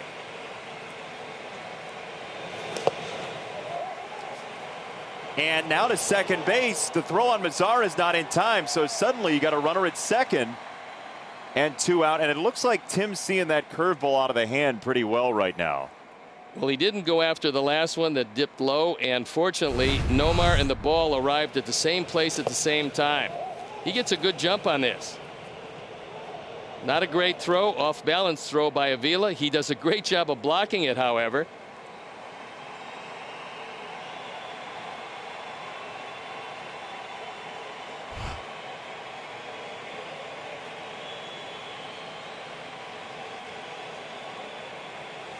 One, two. No, he wasn't seeing the breaking ball as well as I thought. It was a good one from Thielbar, and the inning's over. Stretch time. We're tied at 2.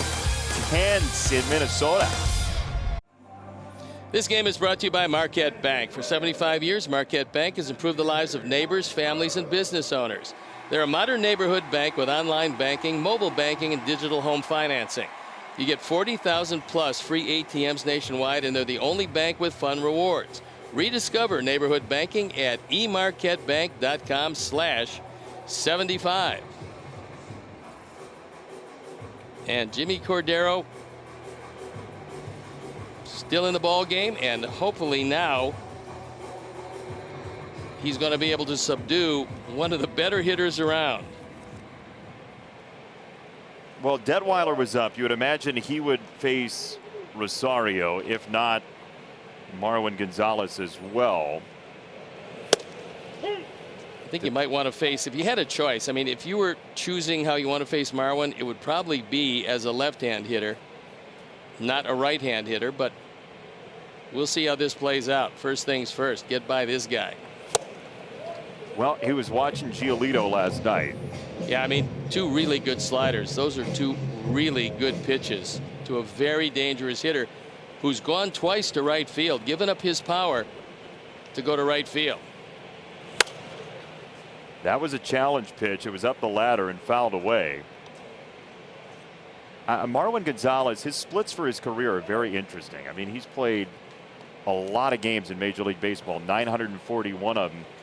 His on-base plus slugging is 732 and 735 right and left. I mean, it's basically an equal number. And that actually was a strike, but the reach couldn't get it for him. So you got the switch hitter next. You have the left-hander Rosario, and then the switch hitter Adrianza to follow.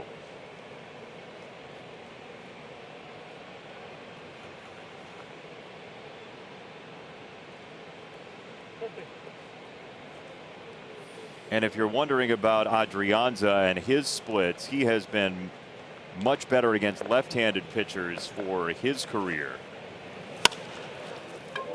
To right field and down the line. Nelson Cruz into second base. He is 3 for 3 with a walk in the game.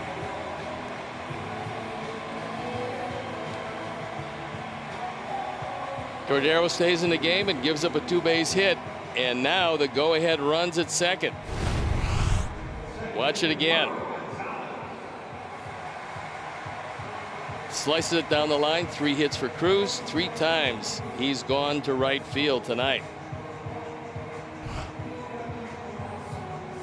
Well, Marshall was warming up, so was Detweiler, and now you got Marwin Gonzalez, then Rosario, and you would imagine it's going to be Evan Marshall coming in. But you do have the righty versus lefty coming up with Rosario, so Gonzalez is a really important batter here to allow for the possible pitch around of Rosario. MLB Rally's new predictive game that offers fans the opportunity to pick outcomes and compete for cash prizes. Make your predictions count. Play Quick Pick. Enter at MLB.com/QuickPick. We're going to give you the full Lakeside. Okay. Time now for the Lakeside Bank call to the pin. Lakeside Bank, it's about time. And Evan Marshall comes in, hopefully just in time. ERA of 2.5. On for the 16th time. So Evan comes in, and what his goal is here is to make Marwin not pull the ball. That would have been the only advantage for Detweiler, was Marwin would hit from the right side, and he would have to force himself to hit behind a runner. Evan has been really good. He's got a great straight change, a very good curveball. But his work cut out for him through the middle of this order with the go-ahead run at second base.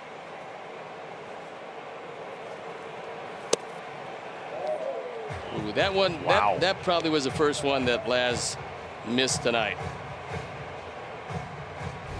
We'll watch it again, and you can see it comes over a strike. Didn't get the benefit of the call.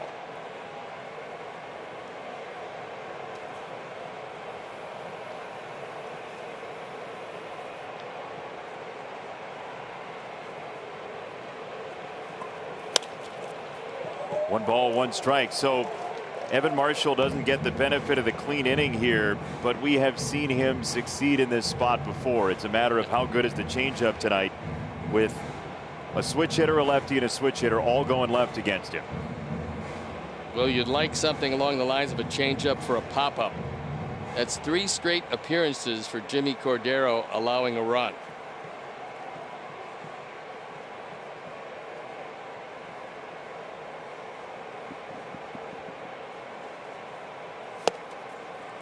One and two from Marshall. Strikeout on a straight change is good.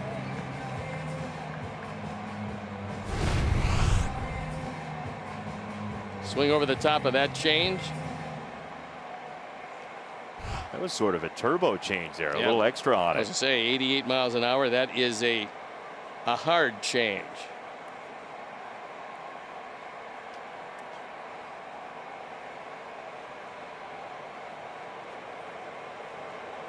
One and two. Downstairs, 2 balls, 2 strikes. The Sox in the 8th inning will have Grandal, Abreu, and Encarnacion. As you see, the inherited runner strand rate right around average for Evan. It's a deceiving stat, only it depends on where you inherit the runner. And also it depends on how long the inning is he was inherited. So that's a one-size-fits-all number that doesn't exactly tell the full story. 2 and 2. That probably will be the best pitch Gonzalez has to hit in the sequence. Well, after looking at off-speed pitches, though, he's a little tardy on 93. I think Evan thought he could surprise him. Almost got it by him, but he was able to fight it off.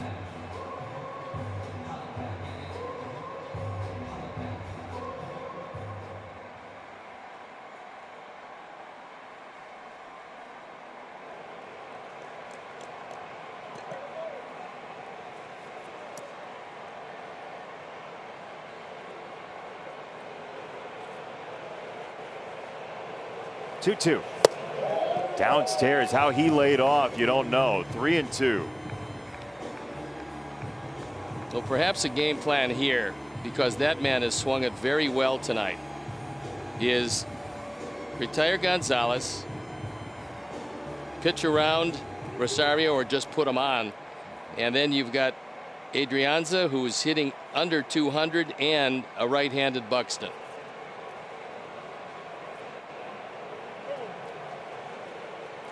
This is the pitch of the game right here. No doubt.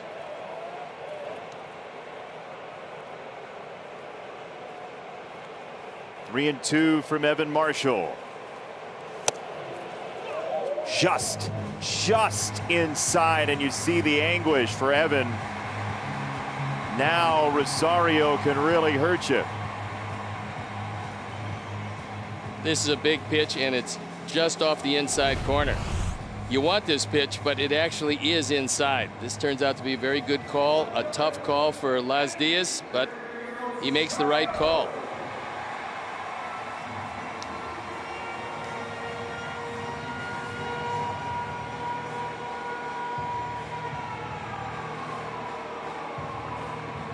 So Eddie Rosario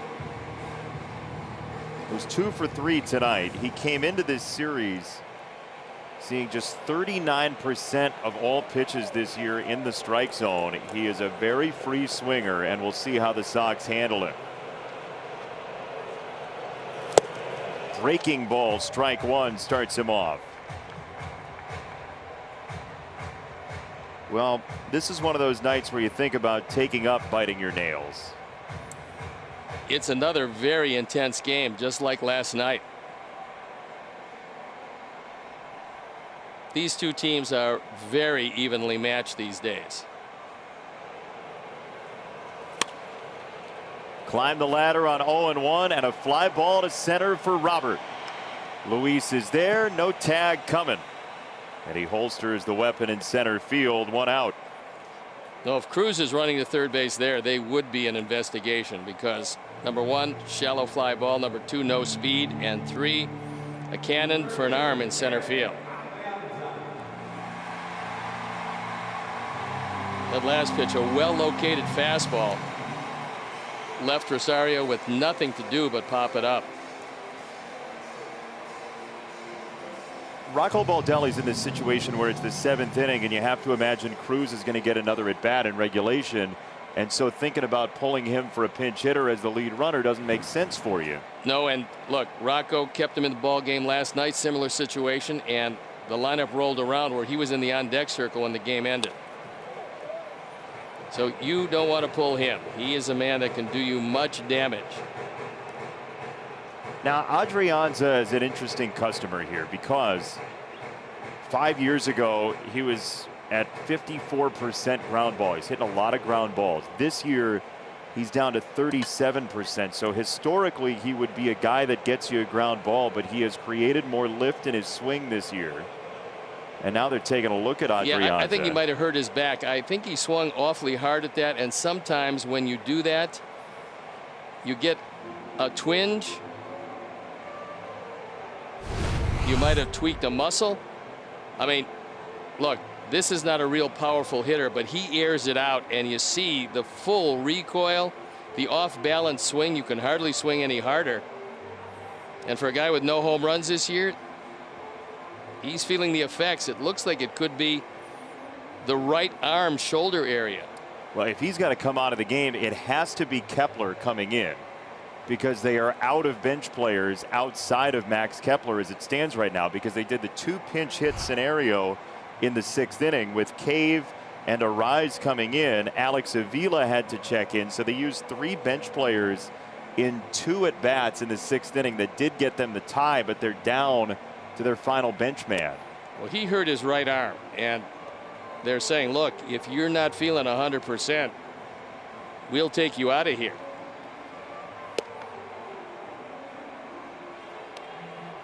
My question to you would be, who plays second base in that scenario? Because, or who plays third? I mean, I guess you move Adrianza to second and then Sano to third, and then you stick somebody at first base. Yeah, I think they have enough possibilities, because you look at the guys on the field and they've played all over anyway. So it's not like they would be strangers to the position.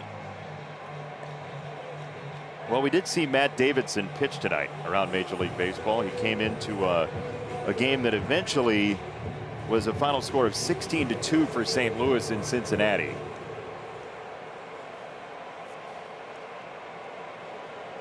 Matt gave up just 2 runs in 2 innings. 0-1 from Marshall. And a chopper foul 0-2. So how do you exploit the arm here?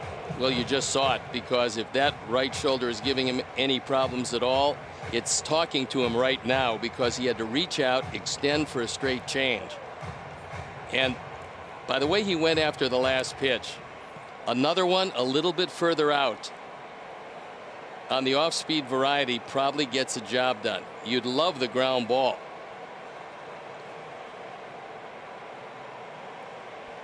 It's an 0-2. Upstairs, a fastball. And you talk about eluding the ball person. That thing rode the rail up and over. Come on. He had a pretty good swing at that fastball inside. I think Evan thought he was going to heat him upstairs, and he got around on it. Got the good part of the bat on it.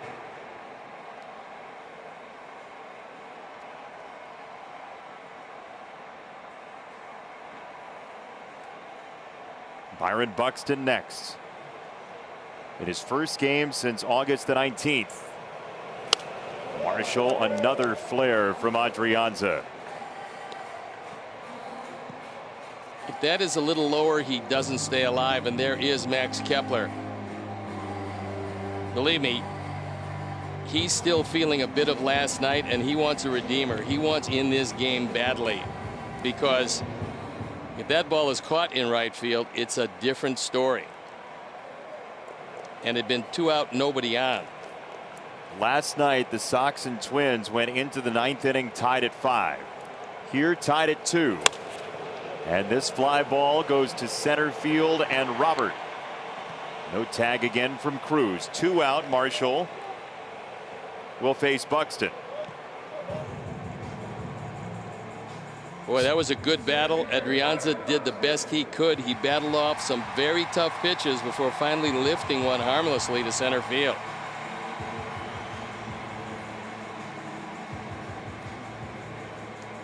How do you pitch Buxton here? He doesn't like breaking balls very much. And if you do throw a fastball to him and go inside, you don't go inside for a strike. You go inside off the plate. He usually swings at it and usually doesn't make very good contact. But I'm thinking you have to go at him, at least set him up with the breaking ball first.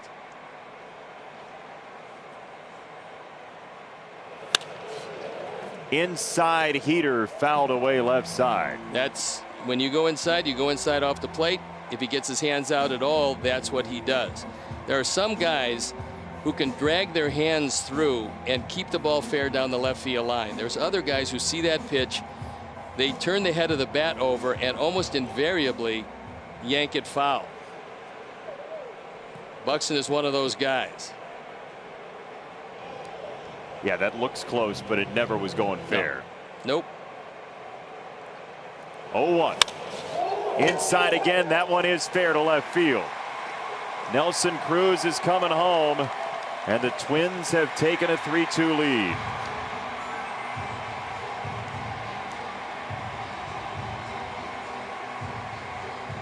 He got that one down where Buxton could handle it. Rifles it into left field, and 2 fastballs, the second of which unties the game. This is not inside far enough. We said if you go in, you got to go in well off the plate.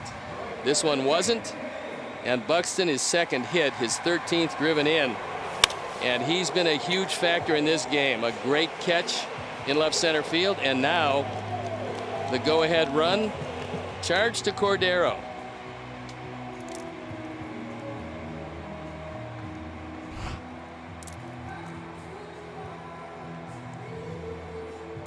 All right, Ross Detweiler is coming in. He'll face Jake Cave when we come back. 3-2 Minnesota in the 7th. Inside, well, that's inside anywhere with the White Sox Talk podcast. Hear interviews from the biggest names and listen to Chuck Garfien and company break down the biggest news on the South Side. Subscribe for free today. Our Lakeside Bank call to the pen is Ross Detweiler. He's on for the 11th time. His ERA is scant 1.32. He's 1-0. Hasn't walked anybody in 13 2/3.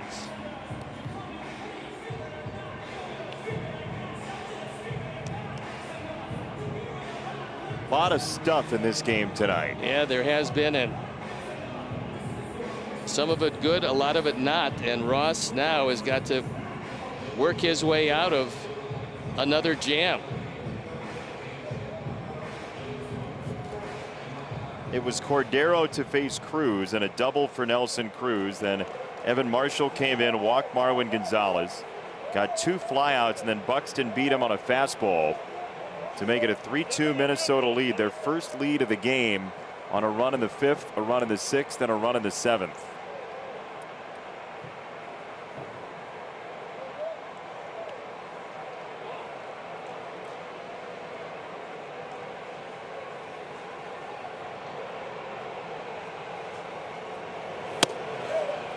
In, a ball, no strikes. Jake Cave tripled and scored in the 6th.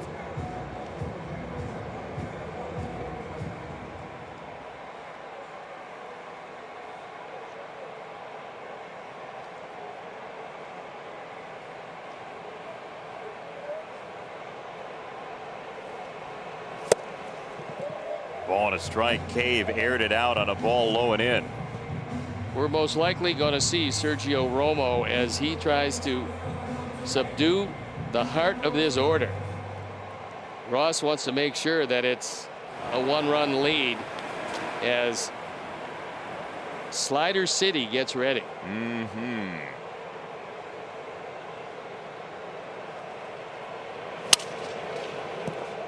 Broken bat right side and foul. It's 1-2.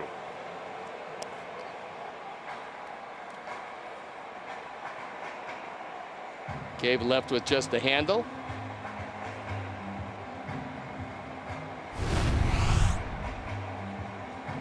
Good fastball inside off the plate.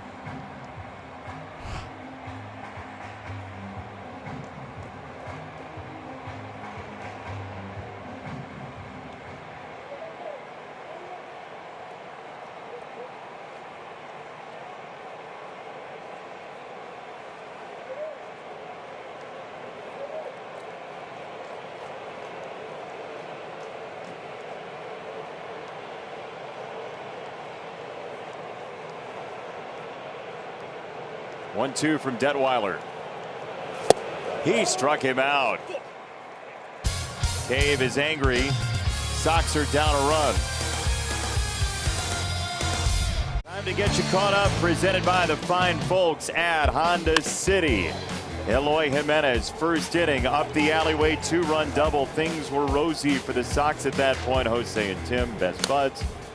But the Twins get a run on this force out. Jose Abreu couldn't have put away the double play ball, just rang out of his glove, and it turns into a big play in this ball game. That was the first run for Minnesota. Then wish you would step back from that ledge, my friend. Byron Buxton into the plantage to make a catch on what would have been run number 3, and then since then the Twins have taken the lead. Well, unfortunately, things have not gone well to this point, but still 6 outs to go. Arise was very happy until he made a terrible base running play, and then Buxton, the base hit and the go-ahead run, but only 1 down. Sergio Romo has come in the ball game, and he's got to deal with 2, 3, 4, and if anybody gets on Eloy this inning, should be a tough inning for him. He's thrown well, ERA of 3.86 on for the 13th time.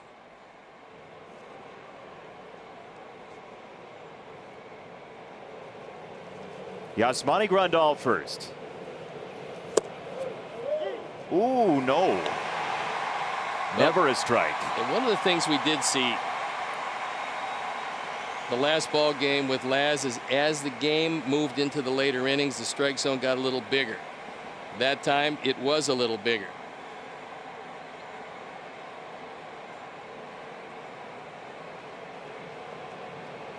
They will set back up out there and get a swing and a miss on strike 2. You got to protect. Yeah, I mean the call before set up that swing. Neither were in the zone.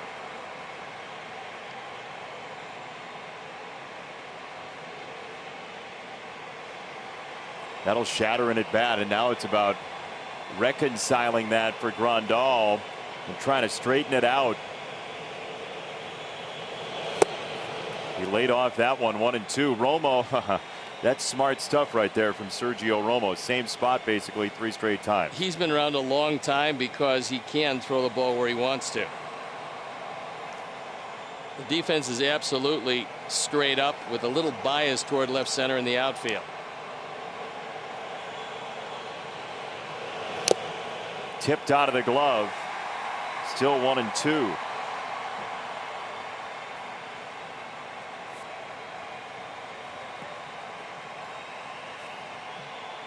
He's normally so tough on the right-handers. This should be a trouble spot for him, but so far he's thrown the ball where he's wanted to throw it.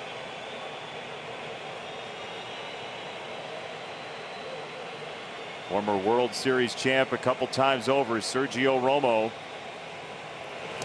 Downstairs, 2 balls, 2 strikes.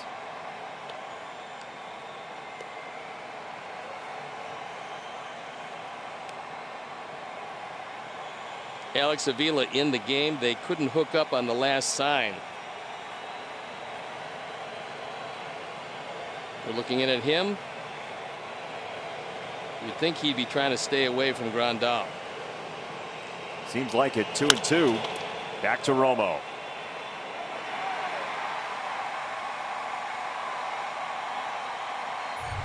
So we told you in our open, Jose Abreu has some really big hits for the Sox, and here are a couple of them. That was a 3-0 home run in Milwaukee on August the 3rd, and then the day later, this.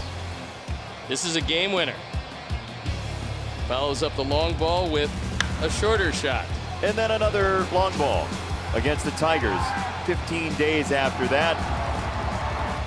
You like me, you really like me. And last night, yep. Wow. Tyler Clippard was unhappy. Lucas Giolito was the opposite of that. Splits the gap with a 2-base hit. It's a game tied at 4. Good job of laying off that, because normally when Jose is in a situation where he needs a big hit, he'll get it. As you can see, 400, 7th inning or later. So laying off the last pitch was a pretty good sign.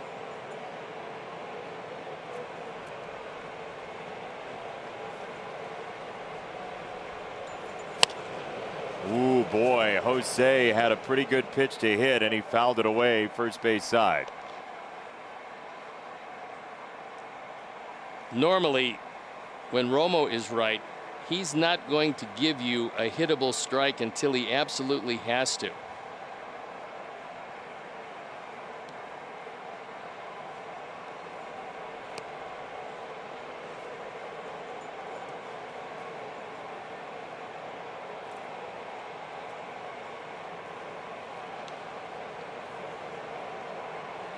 One. Really good slider. Yeah, I mean, that's what I mean. That's really not a hittable strike. And he'll stay there if he can the entire at bat until you show him you're going to lay off it. One of the better sliders around. Steve Cishek loosening up in the pen.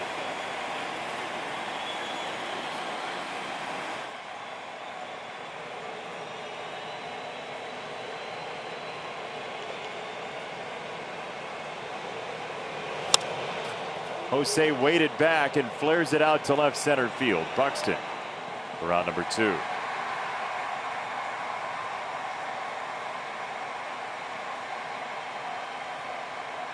There's a pretty happy man because he's one of the men of the moment. Great defensive play. Drove home the go-ahead run.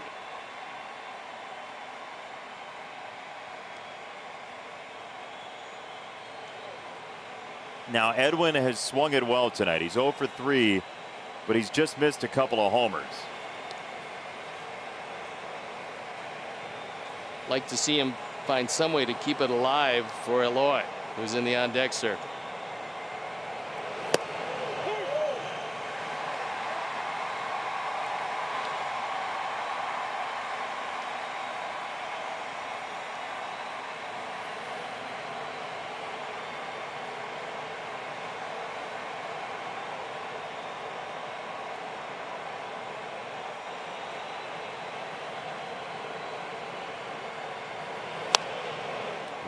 That one nearly swerved into the windshield wiper. It's 0-2. That's probably the first mistake he's made this inning. And Edwin just shaking his head. He knows he got the one pitch that he should have tattooed. He fouled it off. That one split the plate just above the knees. Romo knows it too. Yep. It's one of those that gets away from you. Sometimes if you're lucky, no damage done.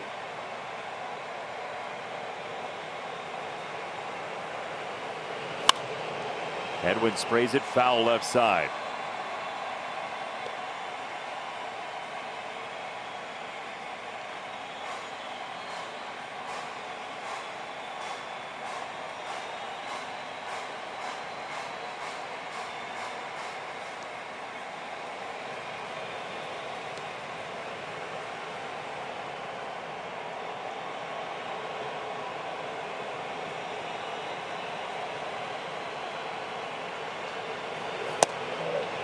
Laid off nicely, 1 and 2. We showed you the double figure balls hit over 100 miles an hour last night. There have only been 3 barrels at great solid contact, and they're all White Sox hits tonight.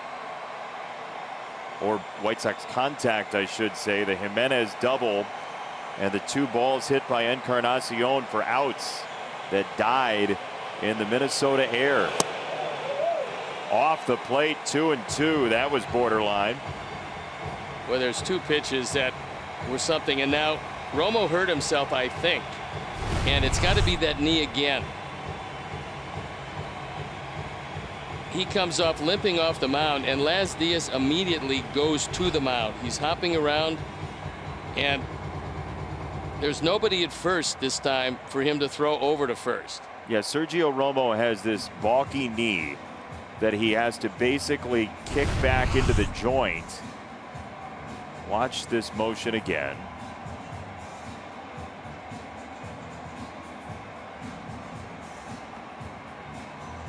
Yeah, it happened to him one more time, and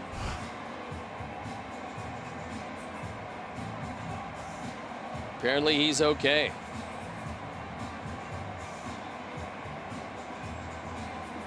Well, he's still working it out, and he's walking it out. This could take a little while. Unfortunately, we don't have the hitters or the situation to take advantage of it. But when you see that, if you have a bunter up, just to test out how the knee works, you'd give it a shot. But not this time, not this hitter, and not the next one. 2 and 2 from Romo. That's 3 balls, 2 strikes. Watch the leg sort of buckle as he drives through.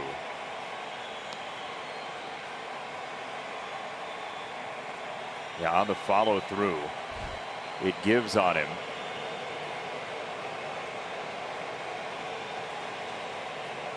Three and 2 for Edwin. Climbed the ladder with a fastball, and Edwin splashed it foul. Nice job of staying alive when you see a whole lot of sliders, and you have to respect that. And for Edwin, although the batting average is not near where he wants it, he's had some really nice at bats in this stretch. I mean, real battling at bats. Many times end up in a walk.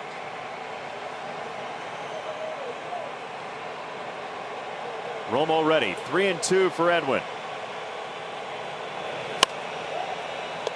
Popped it up. And that'll do it. 1, 2, 3 for Romo. Bottom 8, 1-run game. If you want to be close to the action in 2021, look no further than the Wintrust Scout Seats. Enjoy unparalleled views directly behind home plate at Guaranteed Rate Field. Plus exclusive access to a private lounge with all-inclusive food and beverages. For more information, call or text 312-674-1000 or visit whitesox.com. New pitcher in the ball game. It is Steve Cishek on for the 16th time. His ERA a little higher than he would like. 14 hits in 12 2/3, 4 walks to go with 11 strikeouts. And the thing is, the right-handers, where he usually excels at, hitting .344 against him. So we'll see how he fares in a one-run game. Sox have 3 outs to go, and they would love for it to be a one-run game.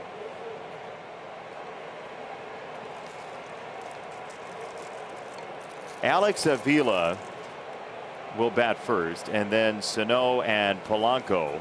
9-1-2 for Minnesota. First at bat for Alex, and a slider inside.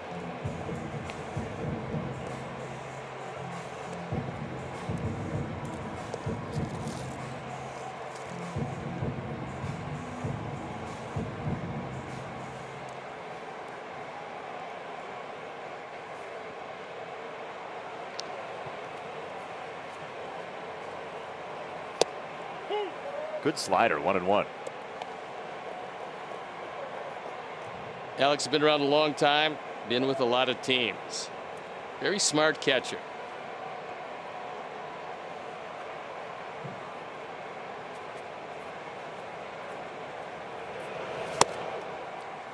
Really tight slider there, 1-2 from Cishek.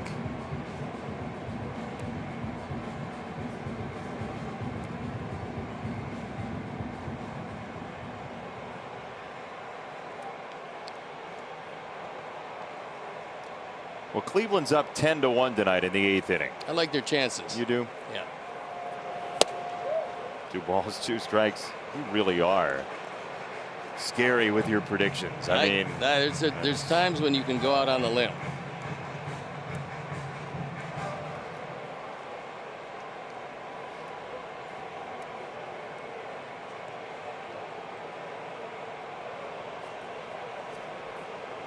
Two and two from Cishek.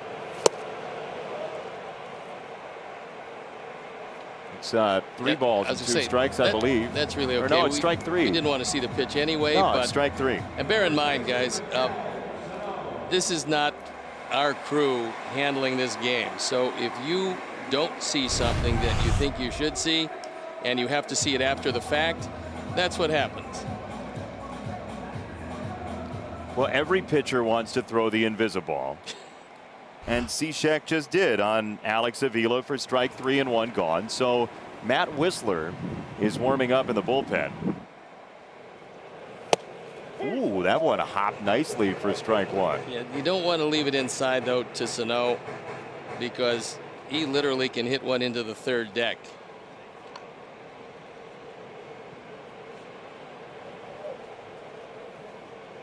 Oh, 1. It's outside, ball and a strike.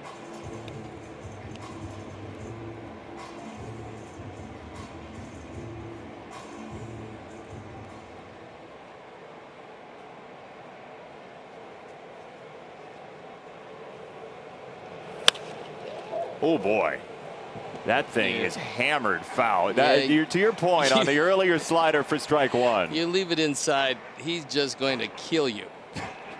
I mean, fortunately, this one is foul. Yikes. That had a vapor trail on the back of it. Exit speed of a million. A rocket. His average exit velocity is like 97 this year. That was 112.6. Oh. Keep it away from him. He's a different hitter. Let him hit something inside. Wow. He can put on a display.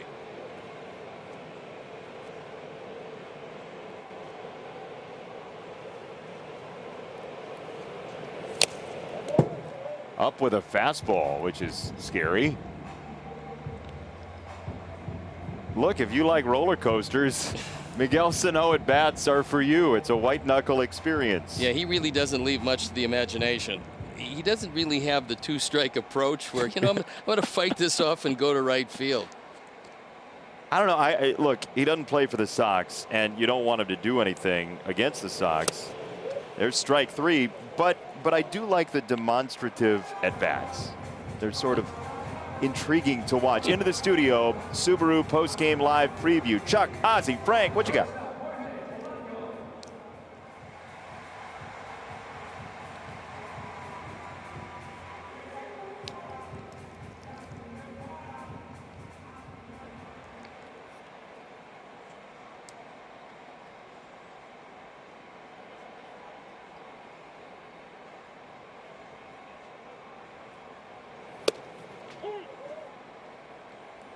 What?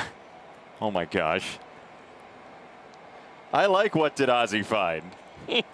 A fun game. I'm a little concerned where it might go if we have like a game that goes until like 11:45. I love it. Thanks, guys. We look forward to it post game, and we'll see if the Sox can come back here in the 9th inning. What did Ozzy find? He did find a good looking suit. Yeah, he did. Yeah, he looks like a big cranberry. 1-1. That's outside. 2 balls and a strike. Not everybody has 52 polo shirts. Okay. And 51 pairs of jeans. Lately, that's about it. That's about what we got going for us these days. They're all the same jeans, too. You went to the same store, said, give me 53 of those. Third base side, Sanchez isn't going to get there. And it drops foul wide of the third base line. So 2-2 on Polanco. You want to catch every Sox homer? Download the My Teams app and never miss a bat flip. Stream every game, listen to podcasts. Get breaking news sent to your phone. Download the My Teams app today. Do you have breaking news sent to your phone? Every time I look, something's breaking. Which just once I could fix it, but it is. Sometimes you really do give the $500 answer. That's outstanding. 2-2. Oh boy. That one almost got him. But good reflexes. Polanco swung it pretty well tonight, and you just don't want to see that guy.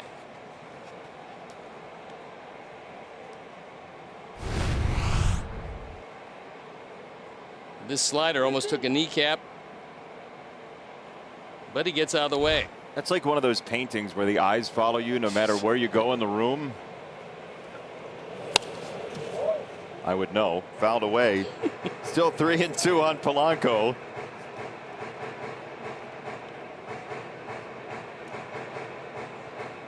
Sox in the 9th inning will have Jimenez, Robert, and Mazara coming up.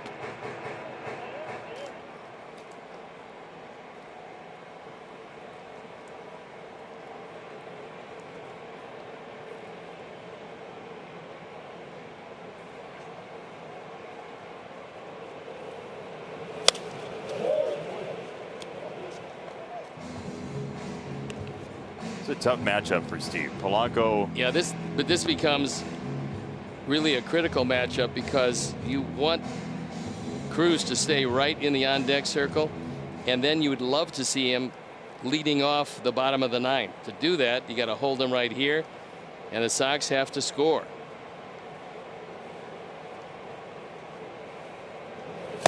Struck him out.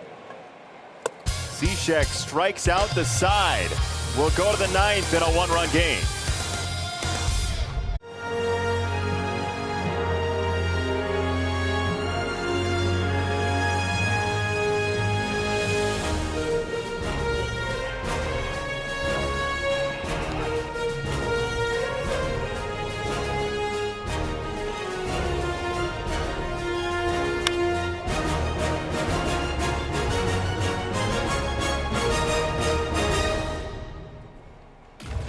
That's how we all feel right now. I mean, take a deep breath. It's a 1-run game, Stoney. Matt Whistler comes into this ERA of 1.15. However, he hasn't saved a game this year on for the 10th time. He was a top quality starting pitcher at one point in his career, now trying to find it once again out of the pen. As a reliever, he throws much harder than he did. 19 strikeouts in 15 2/3. So he's got some work to do, and a couple of guys that can take him deep. He's from Northwestern Ohio in Bryan, Ohio, Matt Whistler. He was originally up through the Braves farm system, a 7th-round pick of the Padres in 2011, but he made it first with the Braves. And he will face Eloy, Luis, and Nomar.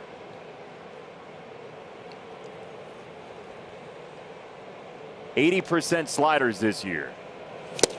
Slider.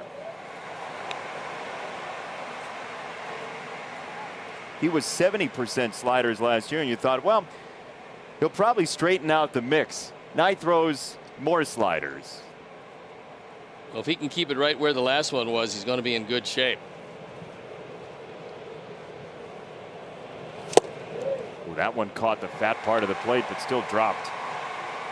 Let's take a look at the Grandview Homes home run leaderboard for the Chicago White Sox. And Abreu, Eloy, and Robert. 2 of the 3 up this inning.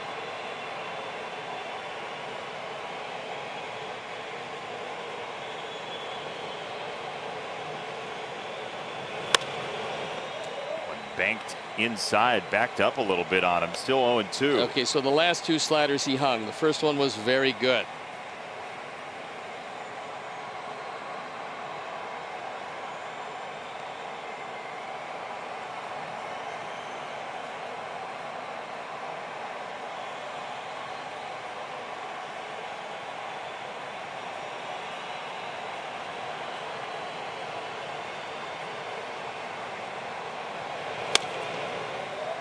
Snapped foul, still 0-2.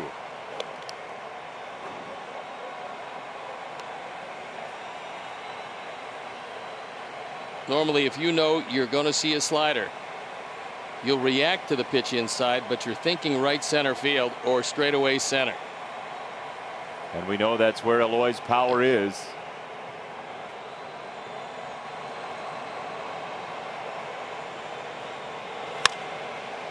On the ground left side, what a play by Adrianza for out number 1. I mean, that is what could be a game saver from Ehire Adrianza, who had a balky arm at the plate last inning.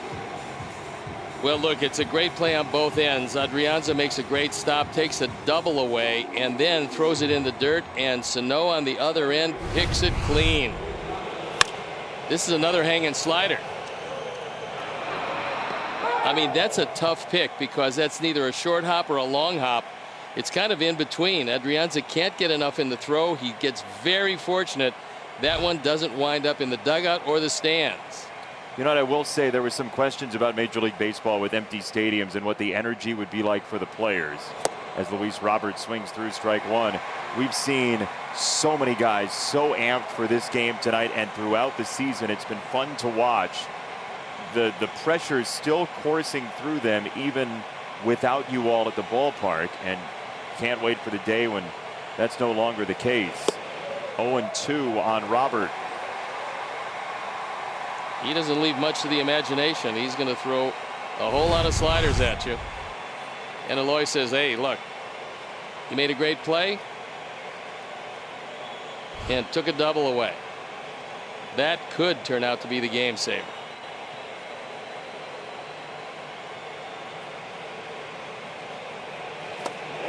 Checked his swing, he went. 2 down.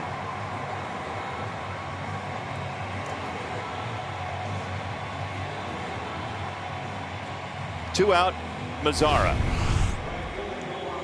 Slider, slider, slider, and only 1 of the 3 in the zone. Anxious. Whistler used it against him. So now can Nomar Mazara square up one of these breaking balls from Whistler, or do we see a fastball, the rare fastball from him?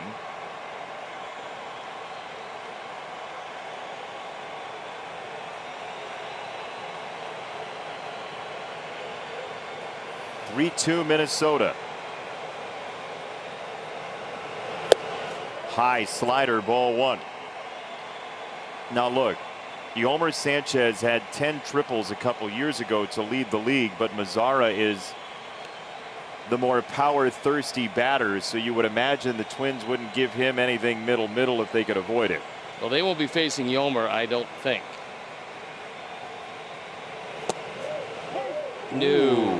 No, but again, a little bit wider zone late.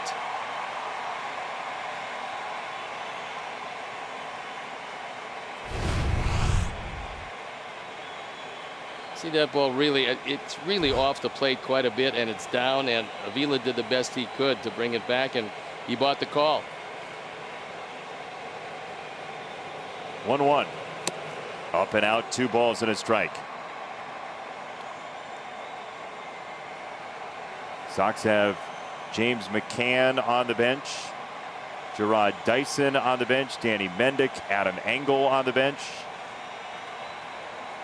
The thing is with Nomar, if he's going to hit, if he can hit one pitch out, it would be a slider that catches too much of the plate.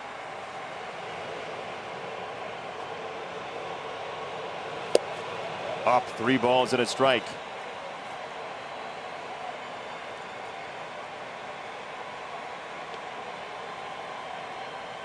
And there is Yolmer.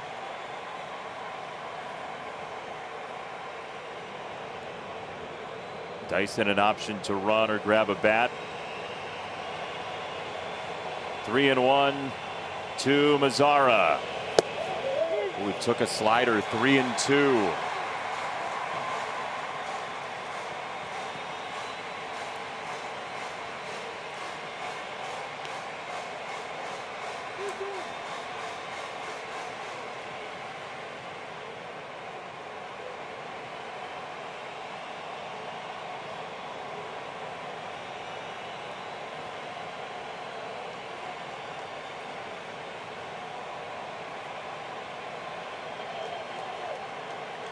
Three balls, 2 strikes. Minnesota by a run. 2 out, 9th inning. Struck him out. And the Minnesota Twins have evened the series with a run in 3 straight innings, the 5th, 6th, and 7th. And the game winner in the 7th inning on Byron Buxton's RBI single. Minnesota levels the series, and the Sox go back to a first-place tie with Cleveland. Going to come back and get them tomorrow to take the series, but the sad part about it is this was a very winnable game that the Sox let get away. So, better luck tomorrow. Get your rest. It's a night game. Let's take a look at our upcoming schedule presented by Volkswagen. It's one more with these same Twins before heading to Kansas City, then the off day on Monday, 2 with Pittsburgh before another off day, and then return home. And after that last off day on the 10th, it's baseball all the way to the end. It is going to be a run to the finish line. Sox are still in first in a tie with Cleveland. So see you tomorrow. For our entire crew, Chris Withers, our producer, Dave Turner, our director, Chris Kamka, our associate producer, our tech manager, Mark Harper, Greg Bowman, Kevin Cross, Joe Grube in the booth. He's Steve, I'm Jason. We say farewell, and now into the studio, Subaru White Sox post-game live. Chuck, Ozzie, Frank, take it, guys.